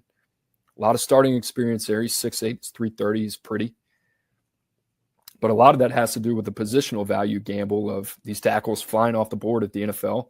And I think he's going to take a step next year. That's what I'm betting on. And then Damon Wilson, mm-hmm. who Dog fans are obviously familiar with, that with more opportunity, and you could argue could have came in Athens, I think this is going to be a guy that's going to excel in a big way, who quite honestly, I think he's flirting anywhere from 25 to 40 in the NFL draft if he puts it all together. So that's a little bit of a calculated shot. So with Nico, between positional value, where I'm just trying to paint a picture. I just saw an NFL draft where Cam Ward was a guy, if he would have came out before this past season, would have been a day 3 draft pick. Okay. And then we think about Jackson Dart going top 25. And then we think about Tyler Shuck going top 40. I can live in a world where Nico Iamaleava, despite his flaws, where everybody needs a quarterback and you need to gamble at that position at the NFL, if he becomes 85% of what we think he can be, and he can answer the questions that have obviously arisen around him this offseason, this guy can be a day 1 pick. That being said, is that the most likely scenario? No, not at this point. He put himself in a worse situation with lesser talent, and now he's going to have to overcome where at Tennessee, this was a guy that had the luxury of really just being part of the machine. Mm-hmm. And when it was time for you to step up and your number was called, that's when you got to elevate. Now at UCLA, it's sink or swim. because now everybody's expecting you to be that guy that you were coming out of high school, and you weren't that guy last year. And he loses continuity within the same scheme, and he loses continuity with his play caller, and he loses familiarity within his environment. So he restarts his clock. All this sounds like a total argument against it. What I'm saying is it was very, very easy, despite all the noise, to look at Nico Iamaleava as a first-year starter and say, with 2 more years, this guy can rep it out, get his feet under him, find some calm wins. He can get back to where I think he can get back to. Is that going to be the number 1 pick conversation? Maybe not. But I do think this guy, just from a talent standpoint alone, and if he can develop in some other areas, I can easily find a way to massage a lot of the worries around him from NFL evaluators. Well, I appreciate how thorough you were on that too. And I think what always gets missed with this stuff is just the nuance that goes into it and the depth of thought that you all are putting into, why certain guys need to slot in different places. And, what I've said to you, and we talked about this down at the Future 50 last year, like I was asking you, I think rankings in general is difficult, but when you're thinking about guys that have played and started versus guys that have never really seen the field, and you're talking about guys that have 1 year before they go to the NFL versus guys that have 3 years of eligibility left, like how do you even go through that process? And you don't have to get all the way deep into your process, but I'm just curious, like how do you measure and separate one for the other when they have such different college careers remaining?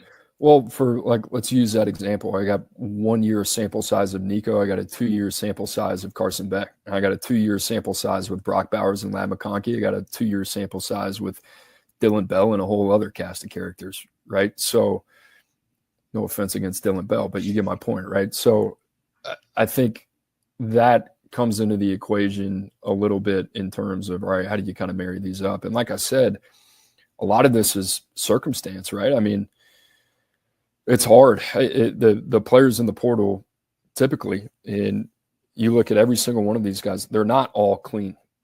Typically, they all have some type of question mark around them. Zachariah Branch had some off-field noise that surrounded him. You think about Nick Anderson, who comes over from Oklahoma to LSU, missed all of last season with a hip injury. Patrick Kudus, same deal, had a hip injury. I mean, you look at all these guys, and there's all some type of story of something of why they're in the portal or what are they chasing and what does that look like. So, marrying up the eligibility is you got to be careful with the word potential. It can get you in trouble.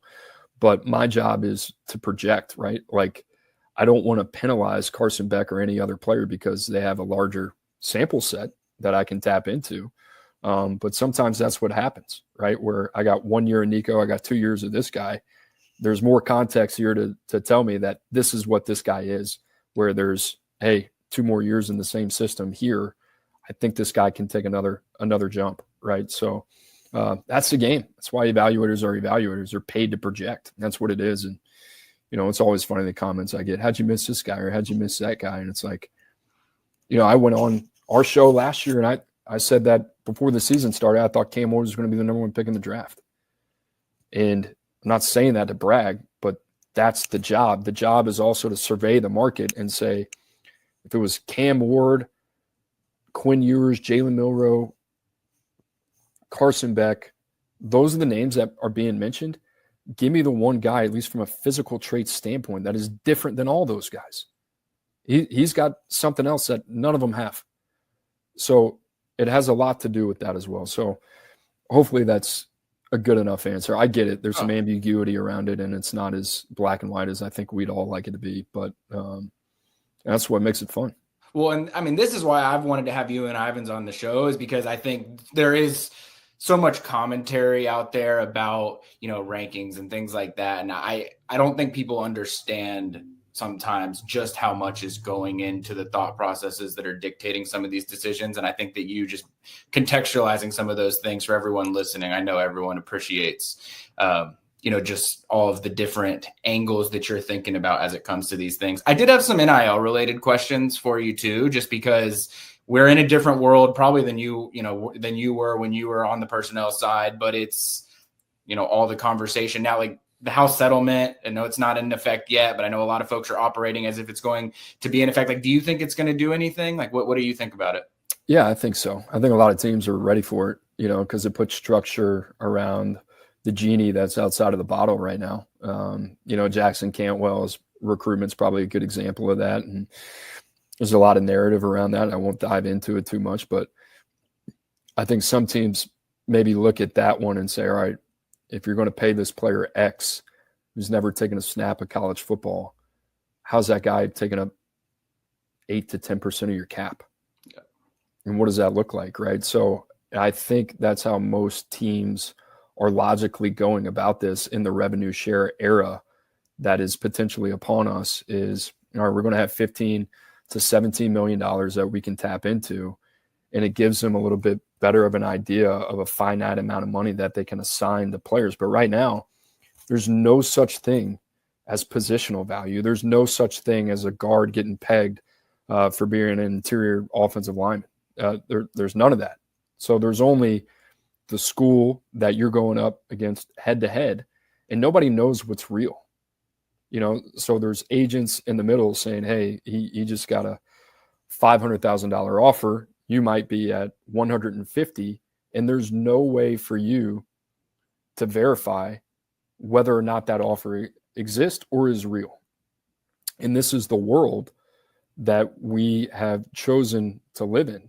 And it's very hard to do business that way. It's very difficult to navigate those waters.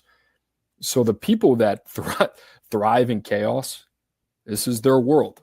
And there's some sharks out there that are really, really strategic about how to kind of bend the lack of authority to their will.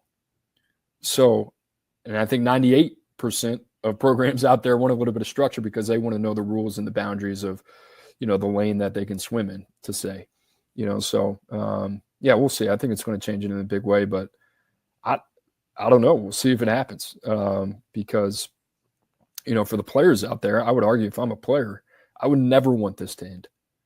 Oh, yeah. These guys are, being compensated at such a high rate. I think it would blow people's minds, and I know it already does. But some of the numbers out there, it's hard to comprehend. Yeah. No. And I think that's the world for the evaluators that are like, hold on. I got this player on my team that I know is a known commodity. He's making X. And then I got this guy out here that I don't even like that much, but I need to fill this spot. And he's asking for 2X of the guy that's playing for me right now.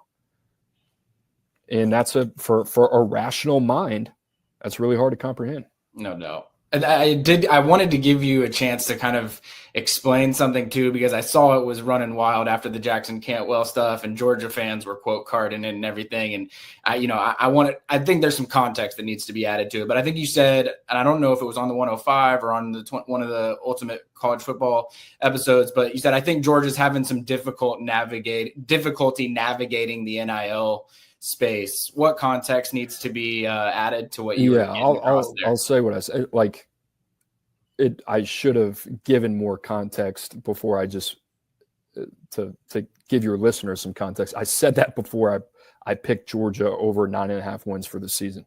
And I kind of said it, and I said it on an island. I didn't add any more context to it. So that is 110% my fault to not give it a little bit more space to breathe.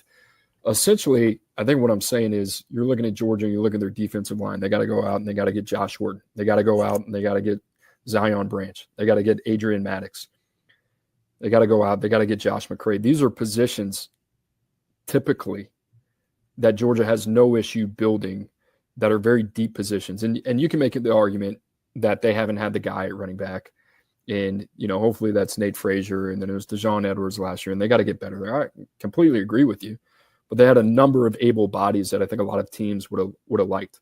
And then in the trenches, to go out and get Josh Horton, they were in it with Sincere Brown. Those are depth plays. And maybe they think Josh Horton can develop into a starter level player. But the same with Branch and Maddox. Like, they had to have those guys. My point being is, with the NIL, the parity is higher than it's ever been.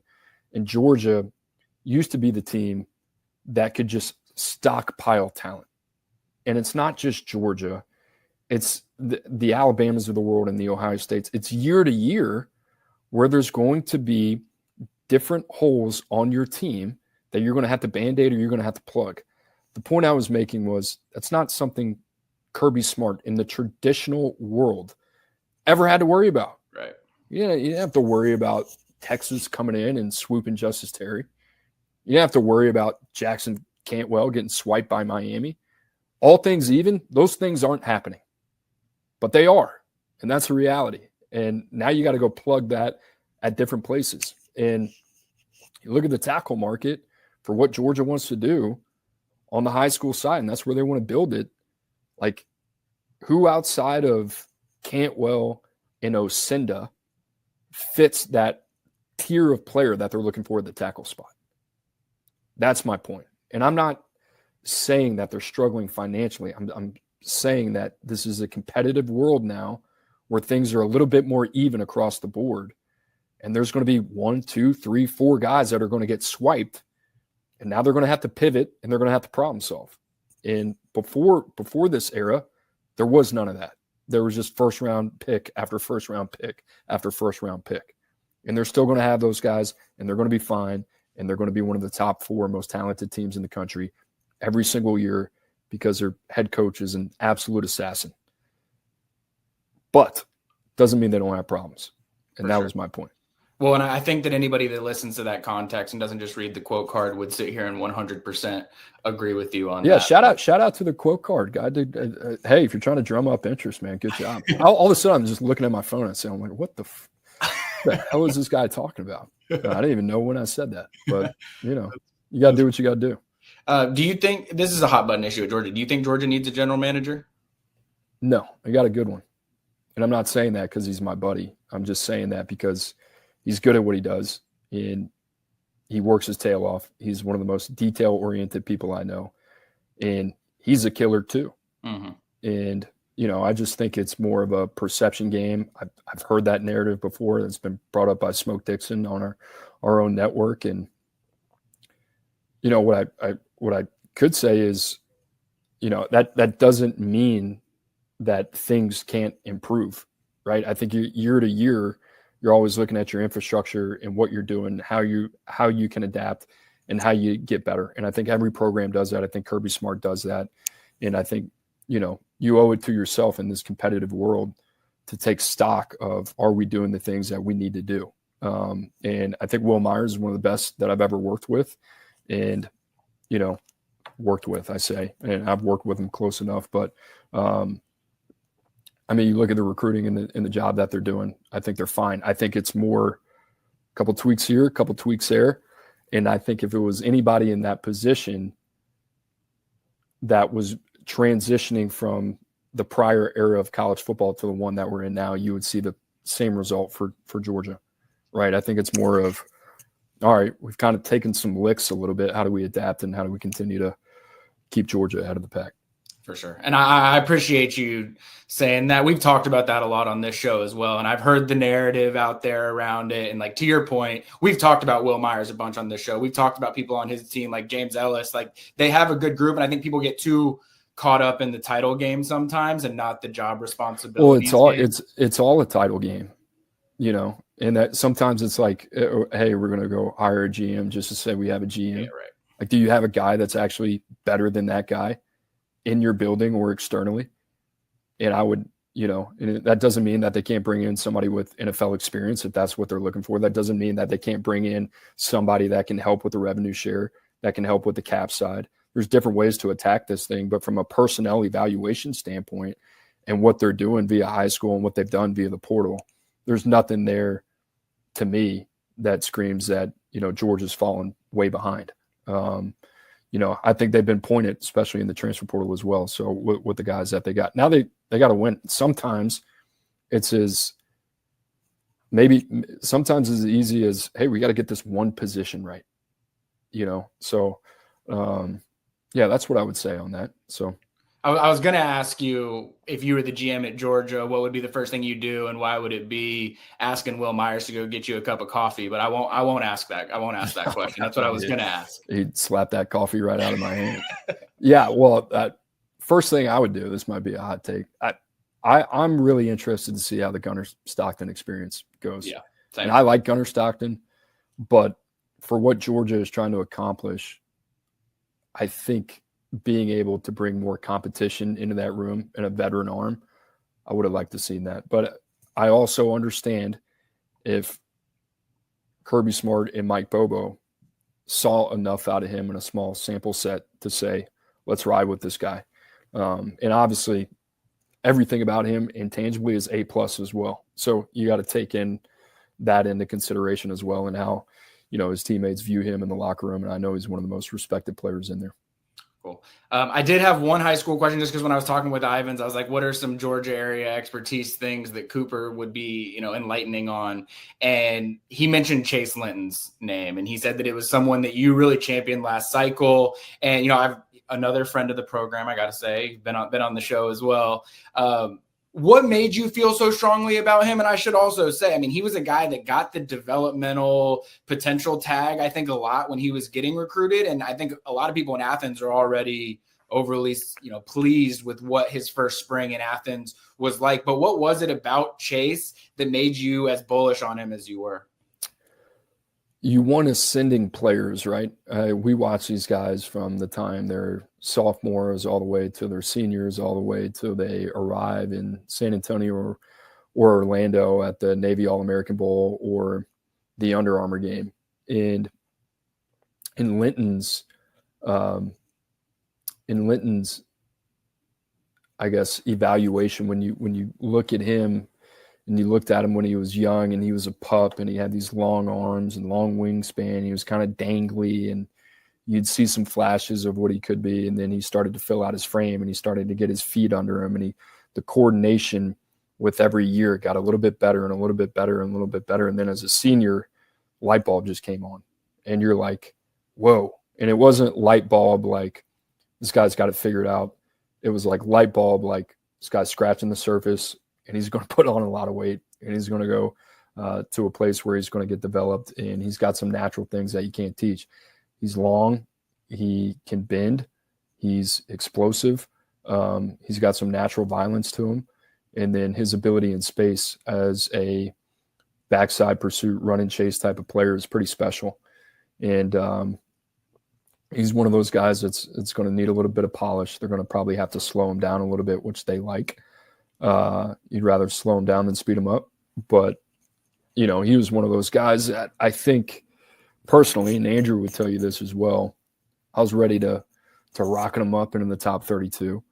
And I just think we just didn't have enough context as a group. There were some other guys that we felt better about that we had live exposures on. And, I felt convicted in them and loved them. And, out of all those guys that have signed there over the last couple years, he's the one that I really kind of gravitated to. I think, you think about the guys that they've had, Ajanye being one of them. Who was the other one from New Jersey last year? Kennick Bond. Yeah, Kennick Bond. Andrew loved him. Mm-hmm. Linton was the guy who just complete freak of nature. And if he puts it together, he's going to be a first-round draft pick. So, well, Cooper, this has been awesome. I probably kept you 20 minutes longer than you wanted to be here. But it's been great, man. Awesome. I love it. Was there anything you were expecting me to ask you about that I didn't ask about? No, I think it's all good. Expect that the NIL can't well talk at some point.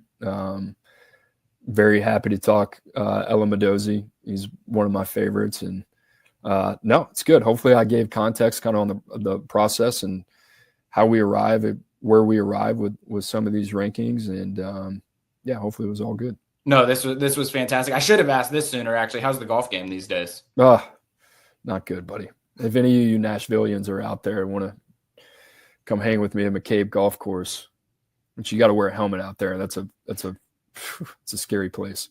That's where I'll be, though. I'll be grinding on the range. What's that? We got to get some kind of 24/7 sports outing up in Nashville or something. We might need to tap in Tom Loy to get that sorted out for everyone. Oh yeah, get Tom. He's the guy. He's a ringer. I've played with him before. He's a good player. But I appreciate you coming on the show for your expertise. hopefully the Cantwell questions or the Carson Beck, Nico Iamaleava questions doesn't run you off from coming on the show again in the future. No, I look forward to get quoted by some blog later. Yeah. Oh, I'm sure there will be a quote card out from this just because we brought it up. But I really do appreciate you. And thanks again for coming on the show. Sounds good. Thanks, man. Awesome. Thank you. All right, Jordan. Always a pleasure catching up with Cooper. Like I said before, I think he's got some great insights into this world that we're in. From what we talked about, just like what did you find the most interesting from Cooper? I thought it was really interesting to hear more about his background. I think it's one of those things where, you see Cooper on like the 24/7 shows and his podcast with Andrew Ivins, but sort of getting to hear what he was doing at his different stops.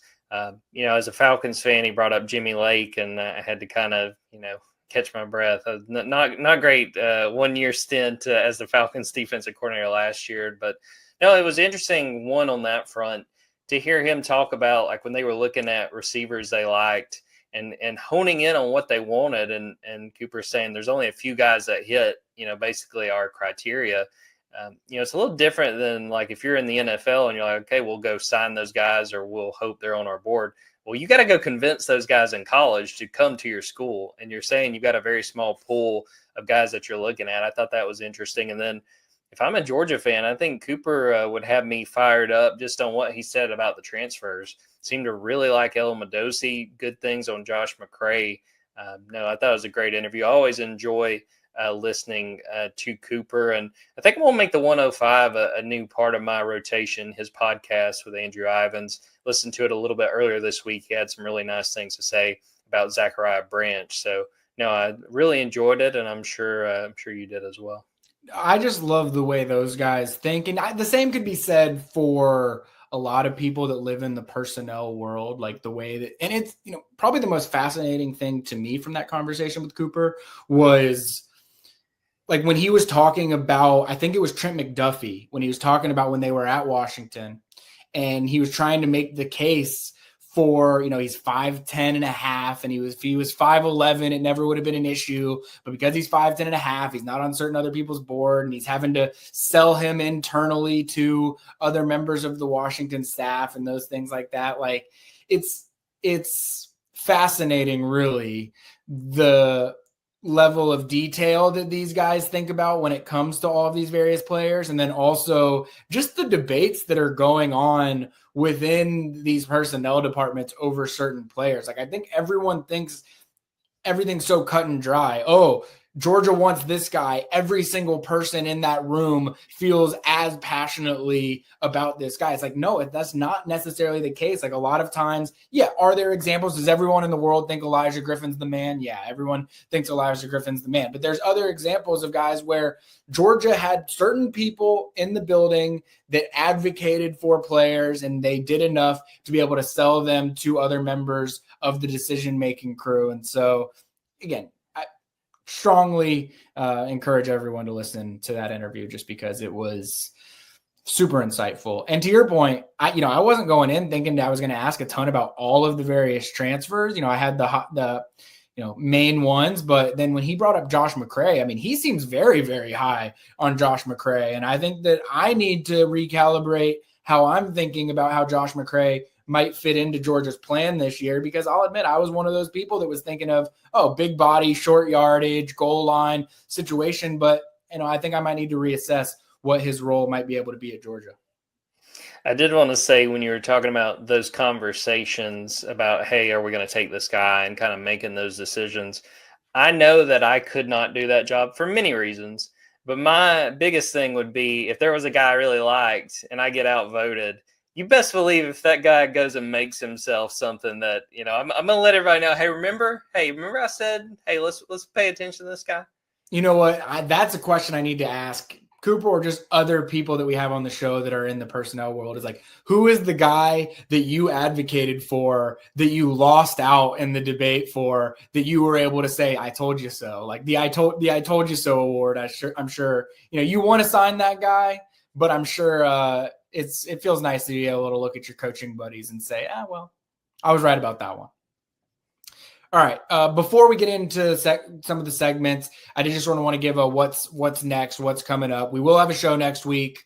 Not sure if there's going to be a guest or not, but we've got some irons that we're working on here. It is a dead period this upcoming weekend for Memorial Day, and then it's really going to be all systems go leading up to May 30th. So next week's show, we'll preview the May 30th official visit weekend that's going to be coming up before that. And then there's also going to be an elite camp that weekend. We might talk about the elite camp before, we might talk about it after. I don't know. It'll just sort of depend on what we have when we record next week. What you got? I was just going to say, too, if you were listening to this podcast, that we will also have a podcast probably Tuesday. That will just be the regular Junkyard Dawgcast. I should be down in Florida, in Destin for spring meetings. So it's been a few weeks since we've not done a recruiting centric episode. So I just wanted to throw that out there to folks listening. No, that's a good call. And the Destin spring meetings something always comes from that. And in this world, the way it is right now, there ain't no telling what could become. I wouldn't even rule out that there's something that I feel like I need to talk about for the next Stay Wolk show that comes out of that as well. So we'll see. But arrow pointing up, Jordan, I'll let you lead the way. All right, we're going to start. We kind of snuck in the Atlanta Braves last week for the arrow pointing up. It was kind of the end of the episode. We're doing it again, but it's not really necessarily the Braves as much as the Braves in the All-Star game. But I don't know if you saw, they have the All-Star Futures game where they have, the up-and-coming players that are going to play, sort of as the lead up to this year's All-Star game. But I want to read the coaching staffs from the National League and the American League. A lot of Brave-centric guys, a lot of us just sitting around and naming some dudes. National League, Chipper Jones is going to be the manager. His coaching staff, Mark DeRosa, Andrew Jones, Tim Hudson, Tyler Flowers, Nick Markakis. Then the American League team, you've got Marquise Grissom as the manager, Jerry Manuel, who managed the Mets for a while, Marvin Freeman, Fred McGriff, Dale Murphy, Johnny Estrada. I was thrilled to see this being how the two coaching staffs for the Futures game was put together. And I don't know if I'll be able to swing a trip to the Futures game, but I'll definitely be paying attention. And some of those guys, if this keeps up, they might be in the running for the Braves manager job when it's all said and done. Who was like your Brave that kind of made you get into the Braves? So, like, the two obvious ones from when I was a kid was Chipper and Andrew, but my favorite one was Javi Lopez. And it's one of those things, I was a catcher when I was younger, and so Javi Lopez was the catcher at the time, and it was funny. My mom's dad, huge Braves fan, and Javi leaves for the Orioles. I think that might have been like the 2005 season, and then the Braves aren't quite as good. And I just always remember I would be over at his house. We'd watch a game because there was nothing else to do. And the Braves would lose. And I'd look at him and say 2 words, Javi Lopez. So Javi was always my guy, but also John Smoltz. And like I said, the Joneses, those were mine. What about you? Did you have a go-to Brave back then? Well, we're just showing that list. I mean, I would say, Marquise Grissom and Fred McGriff. I wore 27 when I played baseball, so I always kind of like Fred McGriff because of that. Crime Dog obviously was as a kid, you're like, oh, that's just cool. And then David Justice was another guy that I don't know what it was, like Braves outfielders. I'm maybe dating myself a little bit, I guess, in terms of like where, what my childhood favorites were. But yeah, I would say Marquise Grissom was the one where when you showed that, I was like, yeah, man, like that's a throwback for me. It kind of gave me the nostalgic chills a little bit. My only other arrow pointing up, we're going to say Tom Cruise, Mission Impossible Final Reckoning coming out. A lot of, promotion for that. Honestly, I've not been someone who's really gone through the Mission Impossibles. I think I'm going to try to do that to catch up. And I wanted to ask you this, Ben. We are of the age that grew up and Tom Cruise was like the movie star. So I want to ask you, not necessarily your favorite Tom Cruise movie. What's the first one you remember watching? Because I feel like a lot of us around this age were exposed to a lot of Tom Cruise early because, he was the biggest star in the 90s. I think it would have to be A Few Good Men for me, just because I think like that's been a TV movie for as long as I can remember. And it's still to this day, that movie comes on and I watch it. Like, it's one of the better TV, like everyone knows what I'm talking about when I say TV movies, like the movies that just are always on TV. It's a Sunday afternoon. You throw it on. You're willing to sit through the commercial breaks or whatever, and you end up look up. It's like, oh, I just spent 3.5 hours watching an hour and 40-minute movie. But I A Few Good Men's one of those for me, and I think that would have to probably be my beginning of Tom Cruise. I think mine is probably Days of Thunder, and I think that maybe that explains my entire origin story, just who I am. But if it wasn't that, I kind of feel like I'd vaguely remember like my parents watching Jerry Maguire, but not me being too young to really know what was going on. But I think Days of Thunder was probably the first one. Yeah, there's some good ones. I wish we could have gotten on Tom Cruise's sort of media tour that he was going on through all of this. That would have been a nice addition to the show. I saw he was on McAfee today, so maybe we'll work our way there in the sports podcasting world. Was that your last one? That was it. All right, cool. So I'm gonna my first one. I've got to start with this one. Lake vibes. I don't know what you do for Memorial Day weekend, but I'm a big lake guy for Memorial Day weekend. I'm very much, the recruiting world does me a huge favor by making this a dead period. You can never rule out some kind of news happening during the dead period, but, I'm going into this weekend planning to have a couple of adult pops in hand, floating around on the lake. Maybe watching the Georgia-Florida softball series a little bit. Got some friends that are going to be coming into town. So I'm planning to, this is going to be my kind of one last kickback weekend, I guess, before things get crazy over the next few weeks or so. But what do you do on Memorial Day? Usually a lot of grilling, but one of the big ones for this Sunday will be Indianapolis 500, Coca-Cola 600. Coca-Cola, Got to shout out Kyle Larson, who's going to be doing the double. Tried to do that last year, and then rain got in the way of that Coke 600. So, yeah, it's usually kind of low key. Don't know if I'll make it to the lake this year, but a lot of burgers and hot dogs, and a lot of auto racing for sure. Yeah, I'm looking forward to it. I go to Lake Lanier every year. Some people they say that's crazy. How do you go to Lake Lanier? They hear all the horror stories. I've been going to Lake Lanier for 2 decades for this weekend and other major holiday weekends where I can. I'm willing to take my chances. I have a great time. I hope that other people listening to this are able to get some kind of relaxation time this weekend as well.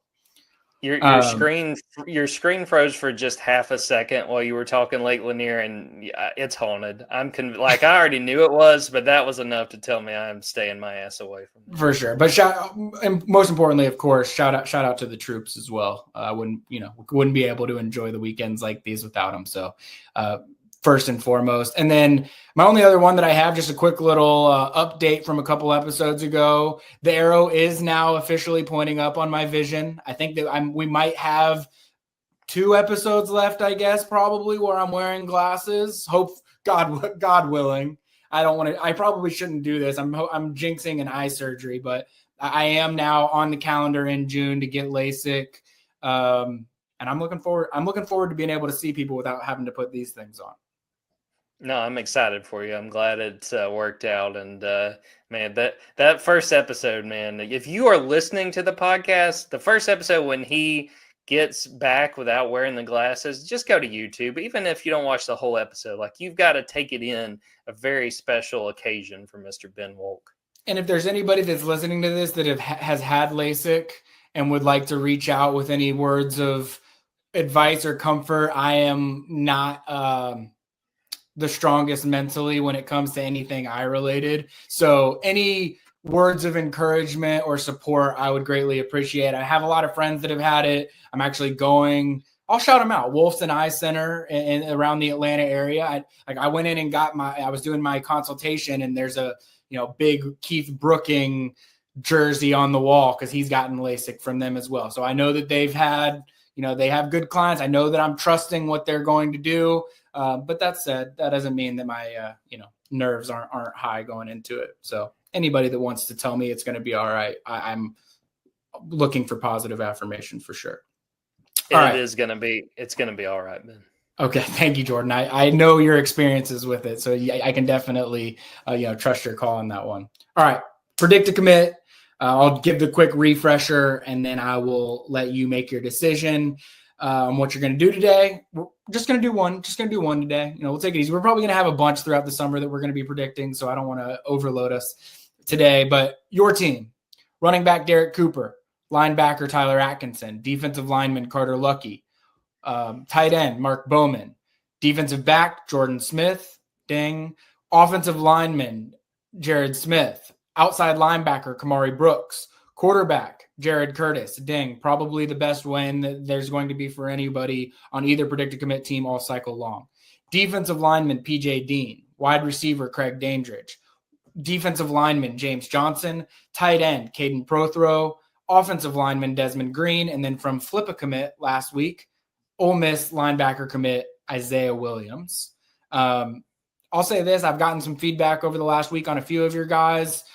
I'll say this, one guy on your team you're not going to get correct, and then another guy on your team I got pretty good confirmation over the last week that you're going to end up getting that one correct as well. Not to say that there aren't other things coming from other names on your list as well, but two pretty solid pieces of information, both good and bad for you over the last week. On my team, offensive lineman Graham Houston, ding, safety Zach Fort, ding. Those are my only two that I have gotten correct. Running back Jay Lamar, offensive lineman Malcolm Gaston, safety Tyreek Green, offensive lineman Jackson Cantwell is the only miss from either of our teams up to this point so far. Wide receiver Ryan Mosley, offensive lineman Ekene Boko, offensive lineman Brett Collegier, defensive lineman Ernest Rankins, defensive back Peyton Dyer, defensive back Justice Fitzpatrick, defensive lineman Whitley Cadeau, and Alabama offensive line commit Chris Booker. I will also say on my side of things, I could point to multiple on my side right now that I think are not going to hit. So just for those watching at home, just know, sure, do I cover recruiting? Is this an exercise in making Jordan and I look stupid potentially by the end of the summer? Absolutely. All right, Jordan, I'm going to let you go first. And the only curveball I'm throwing at you is it's not predict a commit day. It is flip a commit day. We are once again making predictions based on people that are currently committed to other schools. I'll let you go first.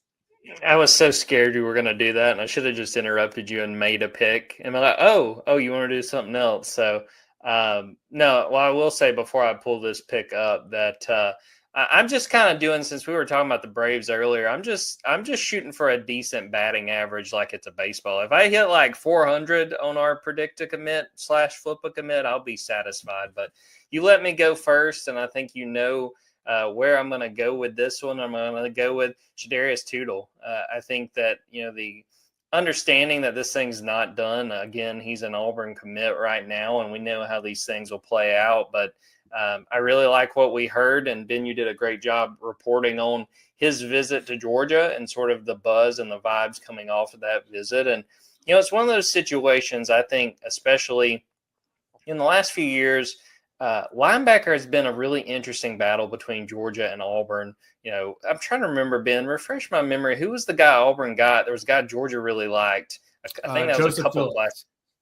Joseph Phillips that Auburn wound up getting, that Georgia was after really hard. We've seen Auburn under Hugh Freeze really become more of a factor just in general in some of these recruitments. But I think when you consider how well Georgia has developed the linebacker position, when you consider that we still have a lot of questions, as we discussed earlier in this episode, with what Georgia was going to do at the position, I think that there's a connection and an appeal from both sides to eventually make this happen. So feel pretty good about this flip. I'm going to say that when it's all said and done, when that is, I'm not exactly sure. But that Shadarius Tootle is going to flip to the Georgia Bulldogs. How would I, middle of June, once he's gotten out of that Auburn visit, I think he's taking – see on his profile right there. Does it have the date that he's taking? I think it's June 13th, but I could be wrong on that. June 13th. All right, yeah. So I think after that weekend, we're going to know. I think at this point in time, it's Georgia or it's Auburn. I could see it going either way. I think that's a great pick by you, especially based on everything that we've been hearing, going into last weekend, but also coming out of last weekend. Was very much in consideration to be my choice today as well. So maybe another episode of poor judgment by me to let you go first, but great pick. I'm going to go with a guy that we have also already talked about during this episode a little bit, and someone that I'm taking a little bit of a leap of faith in terms of what I've seen from him as a player, how much I know now that Georgia values him and where he sits on the board, and the fact that he was at Scavenger Hunt weekend when he's going to take an official visit later in June, and that is UCF wide receiver commit Tyron Wortham. Not a guy we've written a lot about, but let me tell you, Georgia loves this dude. Georgia thinks that this dude is one of the more talented wide receivers in the country. Now, the catch, I think that there's a lot of programs that are not UCF that also think that this dude has emerged as one of the best wide receivers in the country, or at the very least in the southeast portion of the country. The fact that he took an unofficial visit to Georgia 3 weeks before he's coming back for an official visit. I think he was at Georgia at some point in the spring. I want to say it was either a scrimmage or the spring game. 3 visits in 2.5 months when you're committed somewhere else and Georgia's recruiting another player, highly rated player from your high school, and Chauncey Kennan. Jordan's going through the photos right there. You just saw he won MVP at his Under Armour regional at the wide receiver position. Not being talked about enough in terms of how great of a football player this guy is. And so because of that, I'm sort of just taking a chance that Georgia likes this guy. He's been on campus a couple of times, and I know now, which I would really, when we would have been, I don't even know when we were recording a week ago, maybe a week ago I would have been made aware, but it was in the last week or two that I started to realize just how much Georgia likes this guy and where he sits on the board. And so because of that, I'm saying I think James Coley is as good as it gets in terms of identifying and evaluating his top targets and landing them. So this is a name that I'm adding to my list. Yeah, I really like this one. Following the receiver group, it's been funny. This is why I don't usually answer a lot of recruiting questions. There was a couple weeks ago on our board, I'm like, hey, here's my Friday Q&A, and someone was asking about receivers. And I threw a few guys out, and I immediately had people say, well, what about this guy? And what about this guy? I was like, well, yeah, I'd kind of forgotten about that. Like trying to piece kind of the puzzles to get, the puzzle pieces together for a receiver in this 2026 cycle. It's just fascinating how exactly Georgia's going to go about it, because I also keep in mind they signed 5 guys in the 2025 class. Like how exactly they're going to kind of strike this balance with the receivers is really interesting. But yeah, I would be lying if I said I knew a lot about Tyron Wortham, but just what you went over there, just looking at, his build, 6 foot, 175, the appeal is pretty obvious. It'll just be one of those things if, getting that exposure to Georgia, taking that official visit later in the summer, if that winds up being enough. Well, it goes back to a conversation we were having earlier in the show too. Like, I think as a fan, if you're following recruiting and you start to see, you start to fall in love with individual recruits. Like, I want this guy, I want that guy. And everyone has different reasons for why they start feeling that way about certain recruits. But I think the best situation you can be in as a Georgia fan is when you have, like what you just said, you list out 5, 6 names at wide receiver and people say, well, what about this guy? What about that guy? What about that guy? And I think that 3 positions that I think Georgia is really in that spot for right now is just defensive back across the board, safety and corner. I think that Georgia is positioned that way. At wide receiver, as long as James Coley is your wide receivers coach, you're going to be in that situation and you're going to have to be making difficult decisions by the end of a recruiting cycle. I also think the interior offensive line, which I've already mentioned, is like that. Like, those are the 3 spots where I would say there are more names that Georgia likes than there are spots available. And I think when you're in that spot as a fan, I think that it's the right place to be. And I wouldn't get too worked up about who it turns out being. If a guy goes elsewhere, that's okay. There's other options. Maybe Georgia played a hand in them deciding to go elsewhere. But I would just point to those 3 position groups: wide receiver, anywhere at defensive back, and interior offensive line. There are more names than what Georgia is going to know what to do with. And so because of that, if someone asks, who are some guys that you like, at any of those 3 spots, you can name a few, and there will be names that will come up that people will say, oh, I really like this guy. Why not him? And again, I think that's a good spot to be. And as it relates to Tyron Wortham, any position that James Coley is recruiting is probably going to be in that situation. And that's the thing, too, with how they put receiver together. always fascinated because they did a great job of it in this last cycle of getting guys with different skill sets. So how exactly that comes together and how a guy like Wortham, if he winds up being a take and commits to Georgia, what that looks like as far as the different skill sets among the receivers. For sure. All right. Another great show. Thank you to everyone who listened. Really appreciate Cooper for joining us for the interview as well. Jordan, even thanks to you just for being you. So as always, subscribe to Dogs 24/7. We really appreciate you for doing that. It obviously supports us, but also I think you get unbelievable content on our side. And I think that going into the summer, there's going to be a ton of recruiting content to go around. So if you like these Stay Wolk UGA recruiting show episodes, I promise you will like the coverage that we're providing you that goes even above and beyond what we're doing here. Please like and subscribe to the YouTube channel. Leave us a review, subscribe at Apple Podcast or Spotify. And like I said, next week we'll be talking May 30th to June 1st official visit weekend. Little TBD on the guest and whether we talk about the upcoming camp, but we will let you know as we get closer. Jordan, any final words? No, great episode. Enjoyed it. Hey, I want to shout out my dad, 62 years old today. Happy birthday to Alan Hill. I'll have to come through with a steak and a baked potato the next time I'm in town. But no, good show, and I hope everyone else enjoyed it. Alan, to make it 62 years, having to put up with Jordan for so many of them, I mean, credit to you, honestly. So shout out. You deserve whatever steak Jordan can get you. All right. Well, I'm your host, Benjamin Wolk, for Jordan Hill. Everyone enjoy your Memorial Day weekends, and we will catch you next week.